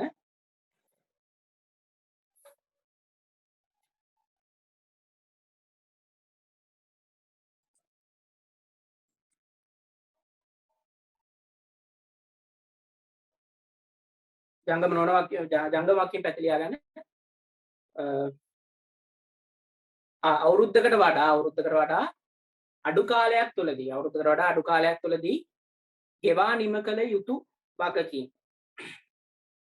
අපිට ගන්න පුළුවන් බැංකු අයිරා, ණය හිමියෝ, ඒ වගේ කෙටි කාලීන වගකීම් සරලව කිව්වොත් කෙටි කාලීන. ඒවා අදහස් ඔළුවේ තිබ්බනම් ඇති මේවා ඔක්කොට මේ නිර්වචන මේවා කටපාඩම් කරන්න යන්න එපා. අදහස් තියාගන්න. ජංගම නොවන වගකීම් කියන්නේ මොනවද? ජංගම වගකීම් කියන්නේ මොනවද? ජංගම නොවන වගකීම් කියන්නේ මොනවද? ජංගම වගකීම් කියන්නේ මොනවද? අර අයිඩියා එක ඔළුවේ තියාගන්න. අවුරුද්දකට වඩා අඩු කාලයක් ඇතුළතදී ගෙවා නිම කළ යුතු වගකීම් තමයි ජංගම වගකීම් කියලා කියන්නේ. අපි ඒවා ඉක්මනට ගෙවලා ඉවර කරන්න. ඉතින් අපිට ලොකු කාලයක් අවුරුද්දකට වඩා වැඩි කාලයක් සරලව කිව්වොත් මාස 12ක් ඇතුළතදී ගෙවලා ඉවර කරන්න ඕනේ ජංගම වගකීම්. අපිට ලොකු කාලයක් ව්‍යාපාරයට ලොකු කාලයක් හම්බෙන්නේ නැහැ. ඒ වගකීම් මේ ගෙවලා දාන්න. ඒකේ අදහස. උදාහරණ ලියාගන්න. ණය හිමියෝ, බැංකු අයිරාව. හරි. එතකොට අපි ඉගෙන ගත්ත දැන් වත්කම් කියන්නේ මොනවද සහ වගකීම් කියන්නේ මොනවද කියලා. ඊළඟට තියෙනවා අංක 8 අතරේ බලන්න හිමිකම නැත්නම් ප්‍රාග්ධනය යන කුමක්. අපි මේ මොනවද ඉගෙන ගන්න දැන්? අපි ඉගෙන ගන්න මේ ගිණුම් කරන්නේ මූලිකාංග. ගිණුම් කරන්නේ මූලිකාංග පහයි. මොනවද? වත්කම්, වගකීම්, හිමිකම්, ආදායම් සහ වියදම්. ඊට පස්සේ හිමිකම නැත්නම් ප්‍රාග්ධනය යන කුමක්. ওই වචනේ දෙකේම තේරුම එකයි. හිමිකම කිව්වත් එකයි, ප්‍රාග්ධනය කියලා කිව්වත් එකයි. එකම තේරුම තියෙන කිසිම වෙනසක් නැහැ. අදහස එකයි. හිමිකම කියන්නේ ප්‍රාග්ධනය කියන්නේ එකම අදහස. බලන්න එතන ටියුට් එකේ තියෙනවා බලන්න ව්‍යාපාරයේ වත්කම් වලින් අයිතිකරුට හිමි ප්‍රමාණය හිමිකම වේ. ව්‍යාපාරයක තියෙන වත්කම් වලින් අයිතිකරුට හිමි ප්‍රමාණය. එතකොට එතන කියනවා ව්‍යාපාරයේ මුළු වත්කම් වලින් මුළු වගකීම් අඩු කළ පසු හිමිකම ලැබේ කියලා. ඒ කියන්නේ ඒකේ අදහස මොකද්ද? ව්‍යාපාරයේ වත්කම් වලින් අයිතිකරුට හිමි ප්‍රමාණය හිමිකම වේ. අපි දන්නවා දැන් ව්‍යාපාරයකට දැන් අපි ව්‍යාපාරික වත්කම් කතා කරන්නේ.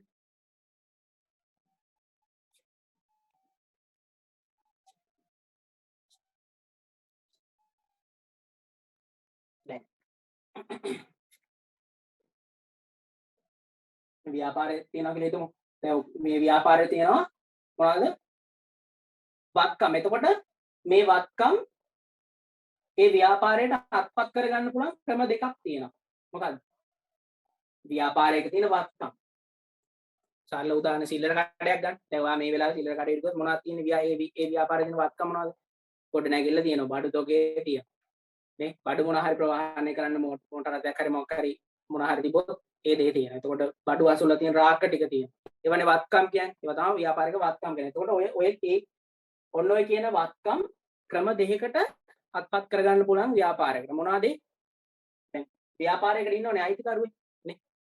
ඒ අයිතිකරුවා සල්ලි දාලා ඒ සල්ලි වලින් පුළුවන් ඔය කියන වත්කම් අත්පත් කරගන්න. නැත්තම් තව විදිහක් තමයි දැන් අපි හිතමුකෝ මේ දැන් මේ ව්‍යාපාරයට ඉන්න අයිතිකරුවෙක් ඉන්නවනේ. ඒ අයිතිකරු රුපියල් මිලියනයක් දාලා තියෙනවා කියලා හිතමු අපි ව්‍යාපාරයට. රුපියල් මිලියනයක් දාලා තියෙනවා. හිමිකම් විදිහට නැත්නම් එයා මුලින්දී ඒ ව්‍යාපාරයට කරපු ආයෝජනය. ඒක රුපියල් මිලියනයනේ. රුපියල් මිලියනක සල්ලි. දැන් මේ රුපියල් මිලියනය කියන මුදල් ටික පුළුවන් අර ඔය කියන ව්‍යාපාරයේ වත්කම් ටික අත්පත් කරගන්න අපිට යොදවන්නනේ. වාහනයක් ඕන නම් වාහනයක. බඩු තොග ටික ගන්න ඕන නම් ඒ ටික ගන්න. ව්‍යාපාරයේ දැන් මම මේ සිල්ලර කඩයක් තමයි මේ උදාහරණයක් ගන්න ඔක තේරුම් ගන්න ලේසි. දැන් සිල්ලර කඩ එතකොට බඩු අසුරන් මොනවා රාක් ඕන නම් ඒ ටික ගන්න පුළුවන්. මේසයක් මොනවා හරි ඕන නම් ඒ ටික ගන්න පුළුවන්. ඕවනේ වත්කම්. එතකොට මේ මිලියනය වේදම් කරලා ඔන්න ඔය කියන වත්කම් අත්පත් කරගන්න පුළුවන්. දැන් ඔන්න මුලදී රුපියල් මිලියනයක් දැම්මනේ අයිතික. එතකොට මේ ව්‍යාපාරය කරගෙන යනකොට සමාජලාට අයිතිකරු දාපු මුදල් ව්‍යාපාරයට මදි වෙන්න පුළුවන් නේ. දැන් මේ මිලියනේ ව්‍යාපාරය පටන් අරන් කරගෙන යනකොට ටික කාලයක් කරගෙන යනකොට මේ දාපු සල්ලි ටික මදි. හිතමුකෝ අපි හිතමු ව්‍යාපාරයට මොකක් හරි වාහනයක් හරි මොකක් හරි වත්කමක් ගන්න ඕන කියලා හිතමු. අපි හිතමු බඩු ටික අසුරන්න පොඩි රාක්කයක් ගන්න ඕන කියලා. රාක්කයක් හදා ගන්න. අපි හිතමු ඒකට රුපියල් ලක්ෂයක් යනවා කියලා. නමුත් අයිතිකරුවට දාන්න සල්ලි නැහැ. අයිතිකරු මුලදී ව්‍යාපාරය ආරම්භයේදී රුපියල් මිලියනයක් දැම්මා. තව නැහැ අයිතිකරුව ගාව තාම. නමුත් අර වත්කමක් තව අත්පත් කරගන්න ඕනේ ව්‍යාපාරය. එතකොට තියෙන ඔප්ෂන් එක මොකද්ද? ව්‍යාපාරය පුළුවන් බාහිරින් ණය ගන්නනේ. අපි හිතමු දැන් මූල්‍ය ආයතනයකින් ව්‍යාපාරික ණයක් ගන්නවා රුපියල් ලක්ෂයක. රුපියල් ලක්ෂයක ණයක් ගන්න. රුපියල් ලක්ෂ ණය අරගෙන ඒ අදාළ වත්කම මිලදී ගන්න. එතකොට ඒක වත්කම් ගොඩටම තමයි අයිති අදාළ වෙන්නේ. වත්කම් ගොඩටම නෙවෙයි රුපියල් ලක්ෂයක අන්න තව වත්කම. එයා අදාළ වත්කම ණය අරගෙන ගන්නවා. ණය අරගෙන ඒ සල්ලි වලින් ගන්නවා. එතකොට ඒ වත්කම් වලටම තමයි එකතු වෙන්නේ. නමුත් ඒ වත්කම අත්පත් කරගත්තේ බාහිරින් ගත්ත ණය මුදලකින් නැතුව අයිතිකරු දාපු මුදලින් නෙමෙයි. එතකොට අපි හිමිකම කියලා කියන්නේ සරලව දැන් ව්‍යාපාරේ දැන් මේ ව්‍යාපාරේ වත්කම් ගත්තොත් වත්කම් කියන්නේ මේ දෙකේම එකතුවනේ. මිලියනයි ලක්ෂය දෙකේම එකතු. නේ එතකොට ලක්ෂ 11යි. ලක්ෂ 11 ලක්ෂ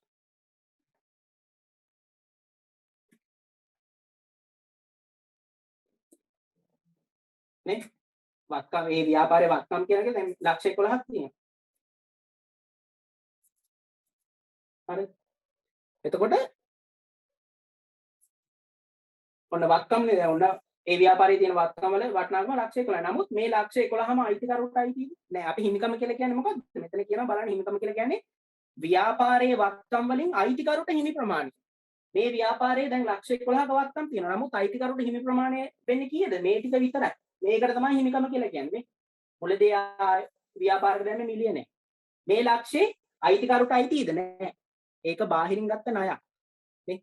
අනේ එහෙනම් අපි ව්‍යාපාරයක තියෙන හිමිකම ගන්නය කරන්නේ කොහොමද? යම්කිසි දවසකට ව්‍යාපාරයේ තියෙන හිමිකම ගන්නය කරනවා නම් කොහොමද ගන්නය කරන්නේ? ව්‍යාපාරයේ තියෙන වත්කම් වලින් මොනවද අඩු කරන්න ඕනේ? මේ ව්‍යාපාරයේ වගකීම්. දැන් මේ ව්යාපාරේ නම් ලක්ෂයක වගකීමක් තියෙනවානේ. ලක්ෂයක වගකීමක් තියෙනවා. එතකොට මේ හරි පේනවනේ. එතකොට ලක්ෂ 11න් ලක්ෂ ගියාම ආයි මිලියනයි මේ ව්‍යාපාරයේ හිමිකම. ඕක තමයි සරල අදහස. ව්‍යාපාරයේ වත්කම් වලින් අයිතිකරුට හිමි ප්‍රමාණය කියන එකේ අදහස ඕකයි. මේ ව්‍යාපාරයක වත්කම් ක්‍රම දෙකකට අත්පත් කරගන්න පුළුවන්. එකක් තමයි අයිතිකරුව. ඒ ව්‍යාපාරයේ අයිතිකරුව දාන මුදල් වලින් ඒ අදාළ වත්කම් අත්පත් කරගන්න පුළුවන්. සහ බාහිරින් ගන්න ණය වලින් ඔය කියන අදාළ වත්කම් අත්පත් කරගන්න පුළුවන්. ඒකෝට මේ වත්කම් වලින් අයිතිකරුට හිමි ප්‍රමාණය තමයි අපි සරලව කියන්නේ හිමිකම කියලා ව්‍යාපාරයක හිමිකම කියලා කියන්නේ.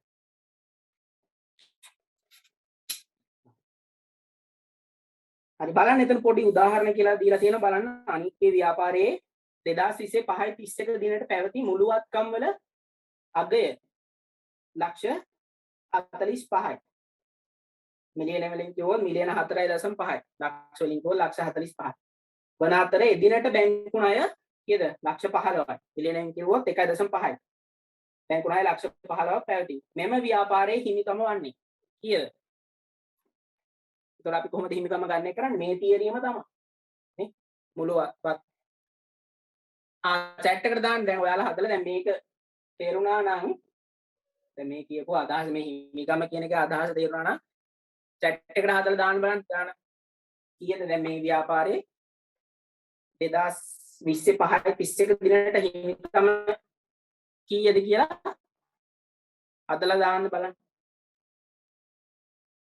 හදලා දාන්න බලන්න.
හරි. කියන බා එක්කෙනයි දාලා තිබ්බේ chat එකට. නේද 13ක් කොහෙද ඉන්නවා. එක්කෙනයි දාලා. එතකොට කීයද මේ බලන්න එතකොට එක්කෙනයි දාලා තියෙන උත්තරේ. අනිත් අයට තේරුණාද නැත්නම් මොකද? ලොකු දෙයක් නෑ මේකනේ. සරල දෙයක් තියෙන හිමිකම කියලා කියන්නේ ව්‍යාපාරයක තියෙන වත්කම් වලින් අයිතිකරුවන්ට හිමි ප්‍රමාණය.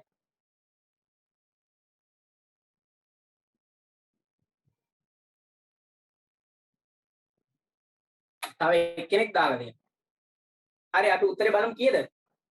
ලක්ෂ 45න් අඩු කරන්න ඕනේ ලක්ෂ 15ක් නේ. දැන් 5යි 31 දිනට ලක්ෂ 45ක් තමයි ඒ ව්‍යාපාරයේ තියෙන මුළු වත්කම. එතකොට මේ මුළු වත්කම වලින් මුළු වගකීම් ටික නැත්නම් බැංකු ණයක් තියෙනවා කියලා කියනවා ලක්ෂ 15ක. එතකොට ඒ ලක්ෂ 15 අයින් කරාම ලක්ෂ 30යි එදාට තියෙන හිමිකම.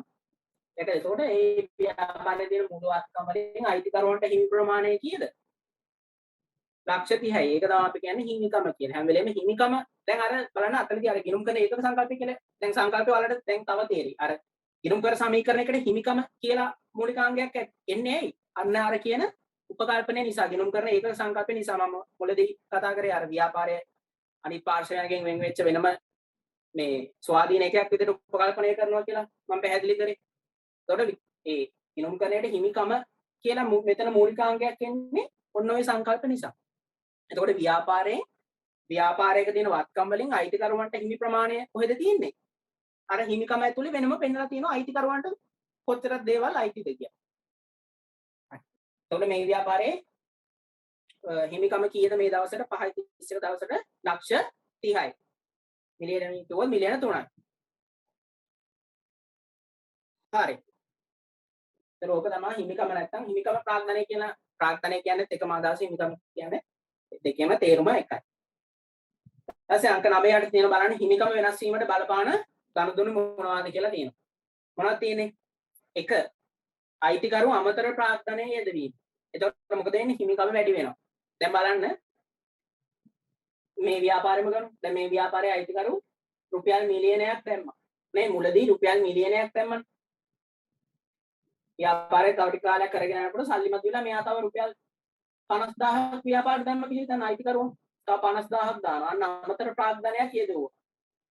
අමතර ප්‍රාග්ධනයක් යෙදුවා. එතකොට ඉබේම මොකද වෙන්නේ? දැන් මේ සල්ලිනේ එන්නේ. උදා රුපියල් 50000. සල්ලි කියන්නේ ව්‍යාපාරයේ වත්කම් නේ. එතකොට මොකද ඉබේම වත්කම් වැඩි වෙනවා. වත්කම් වැඩි වෙනවා කියන්නේ මේ වගකීම් ටික අයින් කරාම එන උත්තරෙත් මොකද අපි ගණිතයේ විදිහට බැලුවොත් උත්තරෙත් වැඩි. ඒ කියන්නේ හිමිකම කොහොමද ඉබේම වැඩි වෙනවා. ඒ කියන්නේ අයිතිකරුවා මොන හරි දෙයක් ව්‍යාපාරයට දැම්ම නම් ඒක අනිවාර්යෙන් යාට ලැබෙන්න ඕනේ. අනාගතයේ දවස්වල ලැබෙන්න ඕනේ. එයාගේ හිමිකම මොකද වෙන්නේ? ව්‍යාපාරයේ හිමිකම වැඩි වෙනවා. අර ව්‍යාපාරයේ හිමිකම කියන කොටස ඇතුලේ තමයි ඒ ව්‍යාපාරයේ අයිතිකරුවන්ට කොච්චරක් දේවල් අයිති වෙන්න ඕනද කියලා කියන්නේ හිමිකම ඇතුලේ. ඒකට අයිතිකරුවා අනිවාර්යෙන් අමතර ප්‍රාග්ධනය රුපියල් 50000ක් දැම්මම ඒ 50000 ප්‍රමාණයෙන් එයාගේ හිමිකම ව්‍යාපාරයේ හිමිකම මොකද වෙන්නේ? වැඩි වෙනවා. ඒකයි අයිතිකරුවා අමතර ප්‍රාග්ධනය දීම කියලා කියන්නේ ඒක. එතකොට මොකද වෙන්නේ? හිමිකම වැඩි වෙනවා. දැන් අපි මේ බලන්නේ හිමිකම වෙනස් වෙන්න ව්‍යාපාරයේ හිමිකම වෙනස් වෙන්න බලපාන ගනුදෙනු. ඒක බලන්න අයිතිකරු ගැනීමලි කිරීම. ගැනීමලි කරාම මොකද වෙන්නේ? හිමිකම අඩු වෙනවා. ගැනීමලි කරනවා කියලා කියන්නේ මොකද්ද? ව්‍යාපාරයෙන් එයා අරගෙන යනවා. දැන් උදාහරණයක් කිව්වොත් සිල්ලර කඩයක්ම ගන්නකො උදාහරණයක්. දැන් සිල්ලර කඩය ඇතුලේ මොනවද තියෙන්නේ? ආල්කොහොල් පිටිසීනි තියෙනවානේ. දැන් දවසකදී එයාගේ අයිතිකරුවා ගෙදර උයන්න මේ බඩු නැහැ. එයා මොකද කරන්නේ? කඩේට ඇවිල්ලා ආල් කිලෝ කොයි තියෙන බඩු මොනවා හරි ගෙදර අරගෙන යනවා. එතකොට බඩු තොගේ කියන වත්කම මොකද වෙන්නේ? ව්‍යාපාරය අඩු වෙනවා. ඇයි අයිතිකරුවා ගෙදර අරගෙන යනවා? අන්න ඕක තමයි ගැනීමලි කරන්නේ. නැත්නම් අපි හිතමු අයිතිකරුවාට සල්ලි නැහැ. අපි හිතමු මේ කඩේ අයිතිකරුවා මුදලාලිමයි කියලා. මුදලාලිගේ දැන් පෞද්ගලික ප්‍රයෝජනෙට සල්ලි නැහැ. ගමනක් යන්න ඉන්නවා එයාට සල්ලි නැහැ කියලා හිතමු. එයා මොකද කරන්නේ? කඩේට ඇවිල්ලා කඩේ ලාච්චු ඇල්ලලා අන්න කඩේ සල්ලි රුපියල් 1000ක් ගන්නවා. අන්න ගැනීමලි කරා. දැක්කද? ව්‍යාපාරේ මුදල් හරි භාණ්ඩ හරි අයිතිකරුවාගේ පෞද්ගලික ප්‍රයෝජනයට අරන් යන එක තමයි ගැනීමලි කරනවා කියලා කියන්නේ. ගැනීමලි කරනකොට මොකද වෙන්නේ? ඒ අදාළ වත්කම් අඩු වෙනවනේ ව්‍යාපාරේ. එතකොට හිමිකමත් ඉබේම මොකද වෙන්නේ? අඩු වෙනවා. ඒ කියන්නේ යා අයිතිකරුවා අමතර ප්‍රාග්ධනය යොදනකොට හිමිකම වැඩි වෙනවා වගේම තමයි අයිතිකරුවා දැනටම ව්‍යාපාරයෙන් ගෙදර අරන් ගිහලා තියෙනවා කියන්නේ මොන හරි දෙයක්. ඒ ගෙනිච්ච ප්‍රමාණයෙන් එයාගේ හිමිකම මොකද වෙන්නේ? නැත්තම් ව්‍යාපාරයේ හිමිකම අඩු වෙනවා. ඒකයි කියන්නේ. ඊට පස්සේ 3 බලන්න සුද්ධ ලාභය හෝ අලාභ ලැබීම. බයි යට තියෙන ආදායම උපයන විට ලාභ වැඩි වී හිමිකම් වැඩි වෙනවනේ. දැන් සිල්ලර කඩේක විකුණුම වැඩි වෙනවා කියන්නේ ඒ ව්‍යාපාරය මොකද වෙන්නේ? දැන් හොඳට බඩු විකිනනවා ඒ ව්‍යාපාරය. එතකොට ආදායම මොකද වෙන්නේ? ආදායම වැඩි වෙනවා. ආදායම වැඩි වෙනවා කියන්නේ අනිවාර්යෙන් අපි සරල දේ තමයි ඒ ව්‍යාපාරයේ ලාභය වැඩි වෙනවා. ලාභය කියන දේ වැඩි වෙනවා. ඒ ලාභය වැඩි වෙනකොට අවසානයේ ලාභය කියන දේ කාටද අයිති වෙන්නේ? අයිතිකරුවන්ට නෙවෙයි වෙන කාටවත් නෙමෙයි අයිතිකරුවන්ට තමයි අයිති වෙන්නේ. ව්‍යාපාරයක් කරගෙන යනකොට ලාභ උපයනවා කියන්නේ අයිතිකරුවන්ට නේ අයිති වෙන්නේ. එතකොට ලාභයේ අවසානයේ හිමිකමට තමයි අයිති වෙන්නේ. මොකද ව්‍යාපාරයකින් අයිතිකරුවන්ට ලැබෙන්න තියෙන දේ පෙන්වන්නේ කොහෙද? හිමිකම කියන කොටසදී හිමිකම කියන තැනදී තමයි පෙන්වන්නේ. හිමිකම ඇතුලේ තමයි ව්‍යාපාරයකින් අයිතිකරුවන්ට කොච්චර ප්‍රමාණයක් අයිති වෙන්න ඕනද කියලා පෙන්වන්නේ හිමිකම ඇතුලේ. ඒකට අවසානයේ ලාභය යන්නේ කොහෙද? හිමිකමට තමයි යන්නේ. ඒකට ලාභ වැඩියෙන් ලාභ උපයනවා කියන ව්‍යාපාරයක් ඒ ව්‍යාපාරයේ හිමිකම් මොකද වෙන්නේ? ඉබේම වැඩි වෙනවා. ඒ වගේම තමයි අනිත් පැත්තට වියදම් දරන විට ලාභ අඩු වී හිමිකම අඩු වෙනවා. වියදම් දරන අර විකුණුම් වැඩි වෙලා ආදායම උපයනවා වගේම තමයි ව්‍යාපාරයේ වියදම්. ව්‍යාපාර වියදම් තියෙනවා. විදුලි වියදම් වෙන්න පුළුවන්, දුරකථන වියදම් වෙන්න පුළුවන්. කඩේ වැඩ කරගෙන යන කවුරු හරි දවසේ පරිදි කවුරු හරි තියෙනවා කියලා හිතනවා. එතකොට එයාට දවස ගානේ යම් කිසි මුදලක් ගෙවන්න වෙනවා. ඒවනේ වියදම් කියන්නේ. එතකොට වියදම් දරනකොට මොකද වෙන්නේ? ව්‍යාපාරයේ ලාභ අඩු වෙනවා. සාමාන්‍යයෙන් අපි ලාභය හොයන්නේ කොහොමද ව්‍යාපාරයේ? මුළු වියදමින් මුළු ආදායමෙන් මුළු වියදම අඩු කරලානේ. අපි ආදායමෙන් වියදම අයින් කරාට පස්සේ තමයි ව්‍යාපාරයක ලාභය එන්නේ. ඒතකොට වියදම් වැඩි වෙනවා කියන්නේ ලාභය අඩු වෙනවා කියන එක. ලාභය අඩු වෙනවා කියන්නේ අනිවාර්යෙන් ඒ ව්‍යාපාරයේ හිමිකමත් අඩු වෙනවා. ඒතකොට ওই දේවල් ටික තමයි ව්‍යාපාරයක හිමිකම වෙනස් වෙන්න බලපාන්නේ. ඒතකොට අයිතිකරුවා අමතර ප්‍රාර්ථනය දැම්මොත් හිමිකම වෙනස් වෙනවා. මේව මතක තියාගන්න. ඔය ගිණුම් කරන සමීකරණ එහෙම ගලපනකොට මේ හිමිකම් වෙනස් වෙන්න බලපාන ගනුදෙනු ටික අපිට ඕන වෙනවා. නේ? ඒතකොට හිමිකම් වෙනස් වෙනවා නම් අනිවාර්යෙන් අන්න අයිතිකරු සම්බන්ධ වෙනවා එතන. සහ ලාභ හෝ අලාභ ලැබුවොත් හිමිකම් වෙනස් වෙනවා. දැන් මේ කියන දේවල් ඉස්සරහට ඕන වෙනවා. දැන් ඉස්සරහට ගිණුම් කරන සමීකරණ අපි අද වෙලාව තිබ්බොත් ගිණුම් කරන සමීකරණ ගණන් හදමු. එතකොට ගිණුම් කරන සමීකරණ ගණන් ගලපනකොට මේ උගන්නන දේවල් ඕනේ. වත්කම් කියන එකේ අදහස ඔළුවේ තියෙන්න ඕනේ. වගකීම් කියන එකේ අදහස ඔළුවේ තියෙන්න. මේ දේවල් ඔළුවේ තිබ්බ නැත්නම් අතන ගණන් හදනකොට පැටලෙනවා. ඒ හින්දා මේවා අනිවාර්යෙන් හරියට මේවේ අදහස ඔළුවේ තියෙන්න. හරිද? අන්තෝර හිමිකම ගැන කතා කරන්න තියෙන්නේ ඔය ටික හිමිකම කියන්නේ මොකක්ද කියලා අපි අදහස පැහැදිලි කරගත්ත සහ හිමිකම් වෙනස් වෙන්න බලපාන ගනුදෙනු මොනවද කියලා බැලුවා. ඊට පස්සේ දැන් ඔන්න අපි ගිණුම්කරණයේ මූලිකාංග තුනක් කතා කරනවා. මොනවද ඒ වත්කම් වගකීම් හිමිකම්. ඊට පස්සේ තියෙනවා ආදායම් සහ වියදම් ගැන කතා කරනවා. ගිණුම්කරණයේ මූලිකාංග තුනක් කතා කරලා දැන් ඉරිදේට ආදායම්. බලන්න අංක 10ට තියෙනවා ආදායමක් කියන්නේ නිර්වචනය කර උදාහරණ දක්වන්න. මොකද ආදායමක්? බලන්න සරලව කිව්වොත් ආදායමක් කියන්නේ ව්‍යාපාරයේ මෙහෙයුම් කටයුතු වලින්. මෙහෙයුම් කටයුතු කියන්නේ එදිනෙදා ව්‍යාපාර කටයුතු වලින්. එදිනෙදා ව්‍යාපාර කටයුතු වලින් වන ඉපයීම් තමයි අපි කියන්නේ ආදායම් කියලා. නේ? අපි ආදායම් කියලා කියන්නේ මොකද්ද? ව්‍යාපාරයක මෙහෙයුම් කටයුතු වලින්. සිල්ලර කඩේක නම් මෙහෙයුම් කටයුතු මොකද්ද? භාණ්ඩ මිලදී ගැනීම සහ විකිණීම. තේරෙනවද? ඒ වගේ ඒ ව්‍යාපාරේ වෙන මෙහෙයුම් කටයුතු වලින් වන ඉපයීම් තමයි ව්‍යාපාරයක අපි ආදායම් විදියට සලකන්නේ. බලන්න උදාහරණ බලන්න. මේ ආදායම් වලට උදාහරණ දීලා තියෙනවා ටියුට් එකේ බලන්න අත්පීඩ විකුණුම්, ණයට විකුණුම්, ලද වට්ටම්, ලද පොලි, ලද කුලි නව තමයි ආදායම් විදියට සලකන්නේ. එතකොට බලන්න සංගල වරහනක් දාලා තියෙනවා. පොඩි තරු තුනක් දාලා සගනවනක් දාලා තියෙනවා ආදායම් නොවේ කියලා. ඒ කියන්නේ ව්‍යාපාරයක මෙන්න මේ කියන දේවල් වුණොත් අපි කියනවා ඒවා ව්‍යාපාරයේ ආදායම් විදියට සලකන්නේ නැහැ. මොනවද? අමතර ප්‍රාග්ධනයේ යෙදවීම. දැන් බලන්න මේ උදාහරණේ. අයිතිකරු රුපියල් 50000ක් දානවා කියලා මම කිව්වා. දැන් මේක අපි ව්‍යාපාරයේ ආදායමක් විදිහට සලකනවද නැහැ. මේක ව්‍යාපාරයට මුදල් ගලා යාමක් විතරයි. ව්‍යාපාරයට සල්ලි ආව. එච්චරයි. නැතුව මේක ආදායමක් නෙමෙයි. කියන්නේ අපි දැන් ඉනුම් තියනකොට දැන් මේක ගනුදෙනුවනේ ව්‍යාපාරයට අයිතිකරු අමතර ප්‍රාග්ධනයේ යෙදුවා කියන්නේ ඒක ව්‍යාපාරයේ වෙච්ච ගනුදෙනුවක්. එතකොට මේවා ගිණුම් තියනකොට අපි ආදායම් යටතේ ගිණුම් තියන්නේ නැහැ. අපි දැන් ගිණුම් කරන මූලිකාංග පහ මොකද්ද? වත්කම් වගකීම් හිමිකම් ආදායම් කියදම්නේ. එතකොට හැම ගනුදෙනුවක්ම ඔය කියන මූලිකාංග පහ යටතේ තමයි ගිණුම්ගත වෙන්නේ අවසානයේ. එතකොට අයිතිකරුව අමතර ප්‍රාග්ධනයේ යෙද වෙනකොට ව්‍යාපාරයේ මුදල් වැඩිවීමක් තමයි වෙන්නේ. නමුත් නැතුව අපි ඒක ව්‍යාපාරයේ ආදායම් ලැබුවා කියලා විදියට සලකන්නේ නැහැ. ව්‍යාපාරයේ 50000ක ආදායමක් ඉපුවා කියලා හිතලා ඒක ආදායම යටතේ ගිණුම් තියන්නේ නැහැ. ඒකයි ඒකේ අදහස. මුදල් ගලායමක් විතරයි. හරි ඊට පස්සේ කියනවා ණය ලබා ගැනීම. දැන් මෙතනදී රුපියල් ලක්ෂයක ණයක් ගත්තම කියලා මම කිව්වේ. දැන් මේ සල්ලි ආව ව්‍යාපාරෙට නේ. රුපියල් ලක්ෂයක මුදල් ආව නමුත් මේ ලක්ෂේ ව්‍යාපාරයේ ආදායම් විදිහට සලකනවද නෑ? ආදායම් විදිහට සලකන්නේ මේක මුදල් ගලායමක් විතරයි. එහෙනම් මුදල් ගලායම සල්ලි එනවා. දැන් ඔයාලට තේරෙනවා ව්‍යාපාරයකට මුදල් ගලායම හැම එකම ව්‍යාපාරික ආදායම් නෙමෙයි නේ. ඊට පස්සේ වත්කම් විකිණීමේ ලද මුදල්. දැන් වත්කම් විකිණීමේ ලද මුදල් කිව්වම මේක පඩ ගන්න බෑ. දැන් අපි සිල්ලර කඩයක් ගත්තොත් සිල්ලර කඩේක තියෙන බඩු තොගේ ව්‍යාපාරික වත්කමන්නේ. දැන් බඩු තොගේ කියන්නේ සිල්ලර කඩේක බඩු තොගේ කියන්නේ මොනවද? ආල්කොහොල් පිටිසිනි ඕවනේ. ඕවා විකුණනකොට ඒවා වත්කම්නේ. ඒවා විකුණනකොට සල්ලි එනවා. ඒවා අපිට ආදායම් තමයි ව්‍යාපාරේ. නමුත් මෙතන වත්කම් විකිණීමේ ලද මුදල් කියන්නේ දිගුකාරීන වත්කම් විකුණනවා. ඒ කියන්නේ අපි තුන් දැන් සිල්ලර කඩේක පාවිච්චි කරන්නේ නැතුව ඔය කොහෙන් හරි මේ පොඩි මේසයක් දාලා තියෙනවා. ඒක පාවිච්චි කරන්නේ නැහැ. කලින් පාවිච්චි කරා දැන් පාවිච්චි කරන්නේ නැහැ. ඔක නිකන් තියෙන එකේ කාට හරි කතා කරලා විකුණලා දාන රුපියල් 10000කට විකුණලා දාලා දැම්ම කියලා හිතමු. ව්‍යාපාරයේදී ප්‍රමේශයනේ දීපකාරීන වත්කම.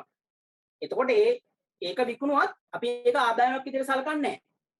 ඒක කිසි මුදල් ගලායමක් විතරයි නැතුව ආදායමක් විදිහට සලකලා ගිණුම් තියන්නේ නැහැ. මොකද ඒක මෙහෙයුම් කටයුත්ත නෙමෙයිනේ. ප්‍රධාන මෙහෙයුම් කටයුත්ත නෙමෙයි. හැමදාම මේසෙ විකුණන්නේ නැහැ නේ. සිල්ලර කඩේක වෙන්නේ බඩු විකුණන්නේ. වෙළඳ තොගේ විකුණන්නේ. එතකොට මෙන්න මේ දේවල් උනාට අපි ඒවා ව්‍යාපාරික ආදායම් විදියට සලකන්නේ නැහැ. ආදායම් විදියට සලකන්නේ මොනවද? අත්පිට විකුණුම්. අත්පිට විකුණුම් කියන්නේ ඔයා කඩේට ගිහිල්ලා මුදලාලිට සල්ලි දීලා බඩු ටික අරගෙන එනවා. අන්න අත්පිට විකුණුම්. ණයට විකුණුම් කියන්නේ ඔයා කඩේට ගිහිල්ලා මුදලාලිට ඒ වෙලේ සල්ලි දෙන්නේ නැහැ. මුදලාලිට කියනවා මුදලාලි උදාන ලියලා තියන මම හෙට දෙන්නම්. අර ගනුදෙනුව වෙන වෙලාවෙදී ඔයා සල්ලි දෙන්නේ නැහැ ව්‍යාපාරයට. එතකොට ඒක ව්‍යාපාරයේ පැත්තෙන් හිතුවොත් ඒ විකුණුම වෙන්නේ මුදලට නෙමෙයි ණයට. අනිත් ලද්ද වට්ටම් ලද්ද පොලි අපිට ඔය ලද්ද වට්ටම් ලද්ද පොලි ඔය ඉස්සරහ ගණන් හදනකොට අපිට පැහැදිලි කරගන්න පුළුවන්. ලද්ද පොලි කියලා කියන්නේ මොනවද? අපි හිතමු ව්‍යාපාරයේ සල්ලි පාවිච්චි කරලා ඊළා ස්ථාවර තැන්පතෝ දානවා කියලා හිතන්න නිකන් සල්ලි උදාහරණයක් ගමු. දැන් සිල්ලර කඩේ ඇතුලේ ගොඩක් සල්ලි තියෙනවා ලාච්චු ඇතුලේ සල්ලි තියෙනවා. ලාච්චු ඇරලා රුපියල් ලක්ෂයක් අරගෙන ගිහිල්ලා බැංකුවක ස්ථාවර තැන්පතෝත් දානවා. ඒකට ඒ ස්ථාවර තැන්පතෝ වාර්ෂිකව පොලියක් ලැබෙනවනේ. අන්න පොලියක් ලැබුණා. දැක්කද ඒක අපිට ආදායමක් විදිහට සලකන්න පුළුවන්. අමතර ආදායමක් විදිහට සලකන්න පුළුවන්. ලද කුලිය කියන්නේ ව්‍යාපාරයකට අයිති ගොඩනැගිල්ල කුලියට තියලා තියෙන එක පාවිච්චි කරන්නේ නැහැ ව්‍යාපාරයට. ඔය කුලියට දෙනවා. කුලියට දුන්නා අපිට මාසපතා අපි අර ගෙවල් කුලියට ගත්තාම ඒකේ ගෙදර අයිතිකරුවට කුලියක් ගෙවන්නේ. ඒ වගේම තමයි ව්‍යාපාරයට අයිති කොට ගිහිල්ලා ඒ ව්‍යාපාරය මොකද කරලා තියෙන්නේ? බාහිර පාර්ශවයකට කුලියට දීලා තියෙනවා. එතකොට මාසපතා ආදායම් ගන්න පුළුවන්. අපිට ඒව අමතර ආදායම් විදියට සලකන්න පුළුවන්. හරි සරලව ආදායමක් කියලා කියන්නේ මොකද්ද? ව්‍යාපාරයේ මෙහෙයුම් කටයුතු වලින්. මෙහෙයුම් කටයුතු කියන්නේ එදිනෙදා ව්‍යාපාර කටයුතු වලින් වන ඉපයීම් තමයි අපි කියන්නේ ආදායම් කියන්නේ. ඊට පස්සේ වියදමක් කියන නිර්වචනය කර උදාහරණ දක්වන්න. අංක 11ට තියෙනවා වියදමක් කියන නිර්වචනය කර උදාහරණ දක්වන්න. මොකද වියදමක් කියන්නේ ව්‍යාපාරයේ මෙහෙයුම් කටයුතු පවත්වාගෙන යාමේදී නැත්නම් මෙහෙයුම් කටයුතු කියන්නේ එදිනෙදා ව්‍යාපාර කටයුතු පවත්වාගෙන යාමේදී දරණ වැය. අපි ආදායම් කිව්වොත් වන ඉපයීම් ආදායම් කිව්වේ දැන්. වියදම් කියන්නේ දරණ වැය. වියදම් ලෙස හැඳින්වේ. ඊට පස්සේ දැන් බලමු උදාහරණ මොනවද කියලා. අනිත් පැත්තේ තියෙනවා බලන්න. උදාහරණ විදිහට වියදම් වලට උදාහරණ විදිහට දීලා තියෙනවා සේවක වැටු, විදුලි වියදම්, රක්ෂණ වියදම්, ප්‍රචාරණ වියදම් ඔය වගේ දේවල්. ව්‍යාපාරේ වැඩ කරන සේවකයන්ට කියන වැටු. ඒවා ව්‍යාපාරේ වියදමන්නේ. මොකද සේවකයෝ ඉත තමයි ව්‍යාපාරයේ දිනදා පවත්වාගෙන යනකොට දරණ වැයක්. මේ සේවකයන්ට මාසපතා පඩි ගෙවනවා කියන්නේ අනිවාර්යෙන් ඒක ව්‍යාපාරේ වියදමන්නේ. සේවකයෝ නැත්තම් ව්‍යාපාරය කරගෙන යන්න බෑ. අනිවාර්යෙන් ඒක දැරිය යුතු වියදමක්. විදුලි වියදම් කියන්නේ ව්‍යාපාරයක් කරගෙන යනකොට අනිවාර්යෙන් ගෙවල් වලට විදුලි ඕනේ වගේ තමයි ව්‍යාපාර වලට විදුලි ඕනේ. ඒකල මාසපතා විදුලි බිලක් අනිවාර්යෙන් අපි ව්‍යාපාරයේ ගෙවන. එතකොට අනේ එදිනෙදා ව්‍යාපාර කටයුතු කරගෙන යනකොට දරණ වැය, විදුලි වියදම්, රක්ෂණ වියදම්, ප්‍රචාරණ වියදම් ඔය දේවල් උදාහරණ විදිහට ගන්න පුළුවන් වියදම් වලට. ඊට පස්සේ මෙතනත් සංගලවරහනක් දාලා අපිට කියලා තියෙනවා මෙන්න මේ දේවල් වුණාට ඒක ව්‍යාපාරයේ වියදමක් විදිහට සලකන්නේ නැහැ කියලා. මොනවාද? අයිතිකරු ගැලිලි. මං කිව්වා අයිතිකරු ව්‍යාපාරයෙන් අර ගැල්ලි කියලා කියන්නේ ව්‍යාපාරයෙන් අරන් යන දේවල්. දැන් අපි හිතමු සල්ලි අරන් ගියා කියලා. කලින් සාච්චු වරලා 1000ක් ගන්නවා අයිතිකරු. ගෙදර අරගෙන යනවා. යාගේ පෞද්ගලික ප්‍රයෝජන අරගෙන යනවා. නමුත් ඒවා ව්‍යාපාරයේ වියදම් විදිහට සලකන්නේ නැහැ. ඒක මුදල් ගලා යෑමක් සහ හිමිකම අඩුවීමක් විදිහට තමයි අපි සලකන්නේ. වියදම්ක් කියලා හිතලා වියදම් යටතේ ගිණුම් තැබීමක් කරන්නේ නැහැ. ඒවා අයිතිකරු ගැල්ලි කරා කියලා ගැනලි කරාට අපි ඒක ව්‍යාපාරයේ වියදමක් විදිහට සලකන්නේ නැහැ. ඒක හිමිකම අඩුවීමක්. අනිත් එක ණය ආපසු ගෙවීම. මම මෙතන කිව්වේ රුපියල් ලක්ෂයක ණයක් ගත්ත කියලා. රුපියල් ලක්ෂයක ණයක් ගත්ත කියලා කිව්වේ. දැන් මේක අපිට ණය අරගෙන ගෙවන්න නැතුව ඉන්න පුළුවන්ද? බෑ. අනාගතේ යම් කිසි ඉදිරි දවසකදී අනාගතේ යම් දවසකදී මූල්‍ය ආයතනයට ආපසු මේ ලක්ෂය ගෙවන්න ඕන. නමුත් ණය ආපසු ගෙවීම කියන්නේ අපිට වියදමක් නෙමෙයි. මෙතන පටල ගන්න එපා. දැන් ණය වලට ගෙවන පොලිය වියදමක් ඈ. ණය කොටස ගෙවන ණය කොටස දැන් අපි දැන් ණයක් ගත්තොත් ණයේ වාරිකේ දැන් අපි හිතමු ණය වාරිකේ 10000යි කියලා. දැන් මේ ණය වාරිකේ ඔය මේ පොලි කතන්දර ඔයාලට ඉස්සරහට ඉගෙන ගන්න පුළුවන්. මේ ලොකුට හිතන්න යන්න එපා. දැන් ණය වාරිකයක් අපි කියමු ණය වාරිකය 10000යි. මේ 10000 ඇතුලේ මේ ලක්ෂය කියන ණයට කැපෙන දාන තියෙන 8000ක් කියලා හිතමු. 2000ක් ගෙවනවා පොලිය විදියට. අපි දන්නවා දැන් ණයක් ගත්තම අනිවාර්යෙන් වැඩිපුර මුදලක් අපි කියනෝනේ. දැන් රුපියල් ලක්ෂයක ණයක් අරගෙන අපි ගෙවන්නේ ලක්ෂෙමද නැහැ. අනිවාර්යෙන් මේ ලක්ෂයට වඩා වැඩි මුදලක් බැංකුවට ගෙවනවා අනිවාර්යෙන්. ඒ මොනවාද මේ වැඩිපුර ගෙවන ප්‍රමාණය? පොලිය. එතකොට මේ ගෙවන පොලිය දැන් හැම වාරිකයකම යම්කිසි පොලි කොටසක් ඇතුළත් වෙනවා. හොඳේ. මේ පොලිය හැදෙන්නේ කොහොමද? ඒවා ඉස්සරහට ඉගෙන ගන්න පුළුවන්. ලොකුට හිතන්න බෑ. දැන් හැම වාරිකයකම පොලි කොටසක් තියෙනවා. එතකොට මේ ගෙවන පොලි කොටස අනිවාර්යෙන් ව්‍යාපාරයේ වියදමක්. නමුත් මේ ණයට කැපෙන ගාන අපි වියදමක් විදියට සලකන්නේ නැහැ. මේ ණයට කැපෙන ගාන වියදමක් විදියට සලකන්නේ නැහැ. ඒක ණය ආපසු ගෙවීමක් සහ මුදල් ගලා යෑමක් විතරයි. සහ වගකීම් අඩුවීමක් විදියට තමයි සලකන්නේ. තේරුණාද? හරි මේ මීටින් එකත් මම විනාඩියයි තව තියෙන්නේ. මම දැන් ඉවර වෙයි. ඔයාලා මේ ලින්ක් එකෙම ආයි අපසට ලොග් වෙන්න. හරිද? අපි ළඟකදී ඉතින් ටික සාකච්ඡා කරමු. හරි අපි කතා කරේ වියදම් ගැන නේ. එතකොට අපි කිව්වා දැන් අයිතිකරු ගැන්ලි කරපුවා මම කිව්වා වියදම් ව්‍යාපාරික වියදම් විදිහට සලකලා ගිණුම් තියන්නේ නැහැ. සහ අනිත් එක ණය ආපසු ගෙවි. පොලි කොටස නෙමෙයි ණය වාරිකයේ තියෙන පොලි කොටස අනිවාර්යෙන් ව්‍යාපාරයේ වියදමක් යනවා. ණය කොටස අපි කියනවා ව්‍යාපාරයේ වියදම් වෙන්නේ නැහැ. සහ අනිවාර්යෙන් වත්කම් මිලට ගැනීම වෙනුවෙන් ගෙවු මුදල්. වත්කම් මිලට ගැනීම වෙනුවෙන් ගෙවු මුදල් කියන්නේ ව්‍යාපාරයකට දිගු කාලීන වත්කම්. ජංගම නොවන වත්කම් මෙලෙදී ගන්න ගෙවන මුදල් අපි ව්‍යාපාරික වියදම් විදියට සලකන්නේ නැහැ. ඒක සරලව මත තියාගන්න. ඔය ජංගම නෝන වත්කම් මිලදී ගැනීම නැත්නම් දික්පාලන වත්කම් මිලදී ගැනීම ව්‍යාපාරික වියදම් විදියට සලකලා ගිණුම් තියන්නේ නැහැ. ඔයාලා ඉස්සරහට ගණන් හදනකොට ඕක පැහැදිලි වෙයි. මොකක්ද ඒකේ අදහස? හරි. ලොකුවට හිතන්න එපා මේ දේවල් මතක තියලා මේ සරල අදහස ඔළුවේ තියාගන්න. ඊටසේ වියදම් වල උදාහරණයක් බලනවා සේවකයාට උපේතුළු වියදම්, රාශන වියදම්, ප්‍රචාර වියදම්. ඔය සාමාන්‍යයෙන් ව්‍යාපාරයේ දිනදා කරගෙන යනකොට දරන වැය තමයි වියදම් විදියට සලකන්නේ. ඊට පස්සේ අංක 12 යට තියෙනවා බලන්න. පහතින් දැක්වෙන එකිනෙක ගිණුම් කරන්නේදී භාවිතා වන යෙදුම් කෙටියෙන් පැහැදිලි කරන්න. ඒතකොට අපි දැන් ගිණුම් කරන්නේ මූලිකාංග පහම ඉගෙන ගත්තා. මොනවද? වත්කම්, වගකීම්, හිමිකම්, ආදායම් සහ වියදම්.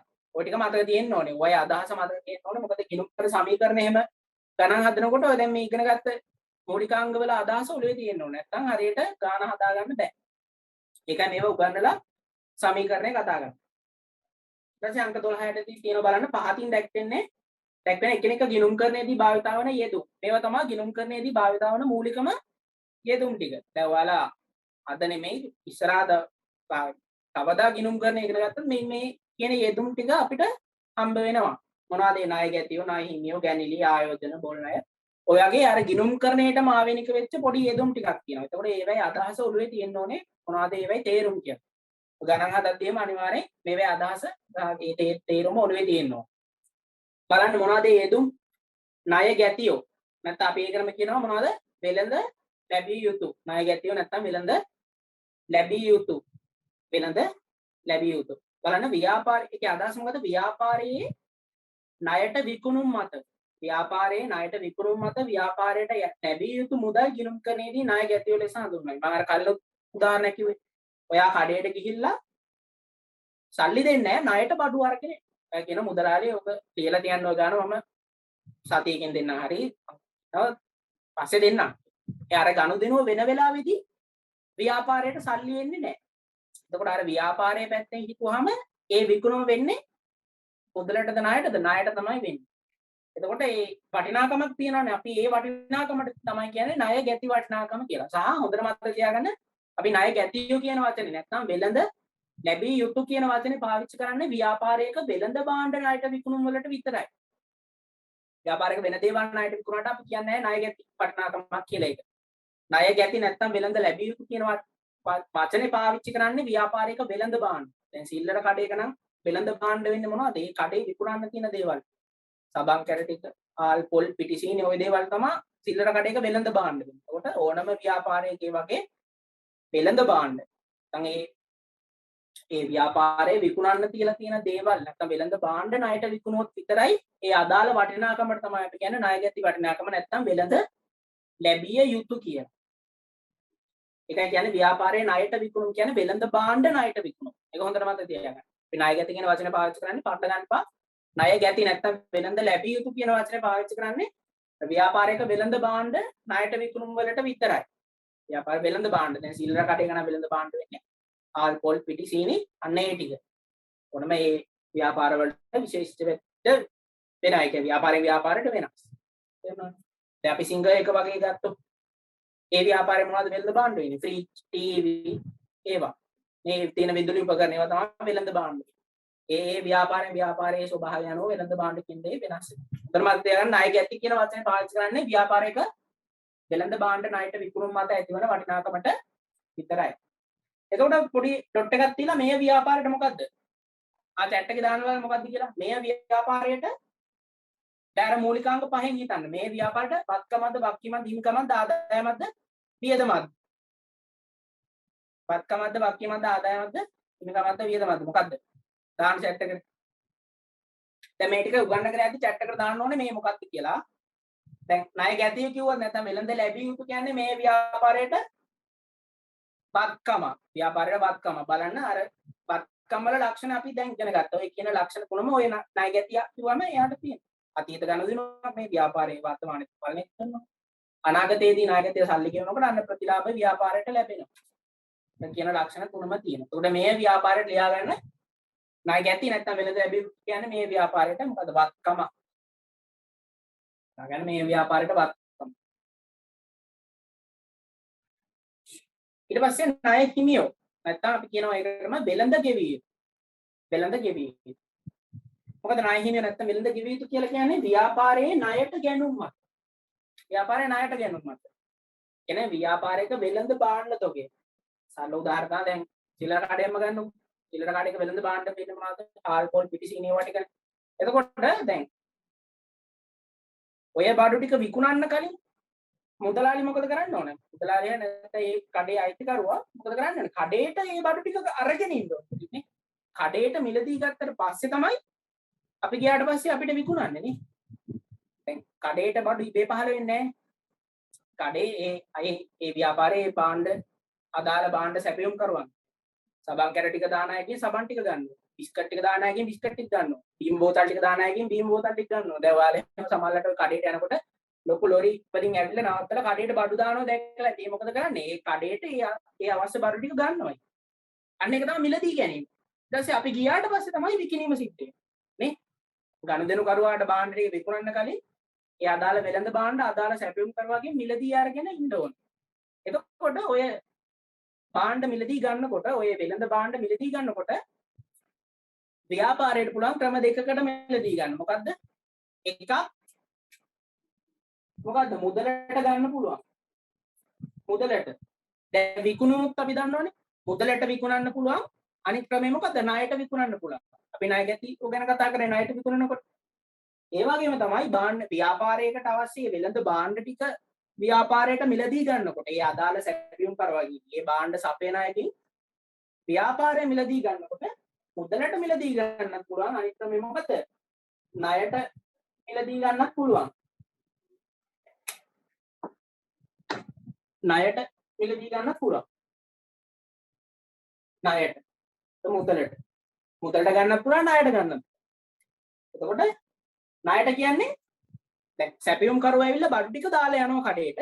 නමුත් මුදලාලි ඒ බඩු ටික දානකොට එවෙලෙදි සල්ලි ගෙවන්නේ නැහැ.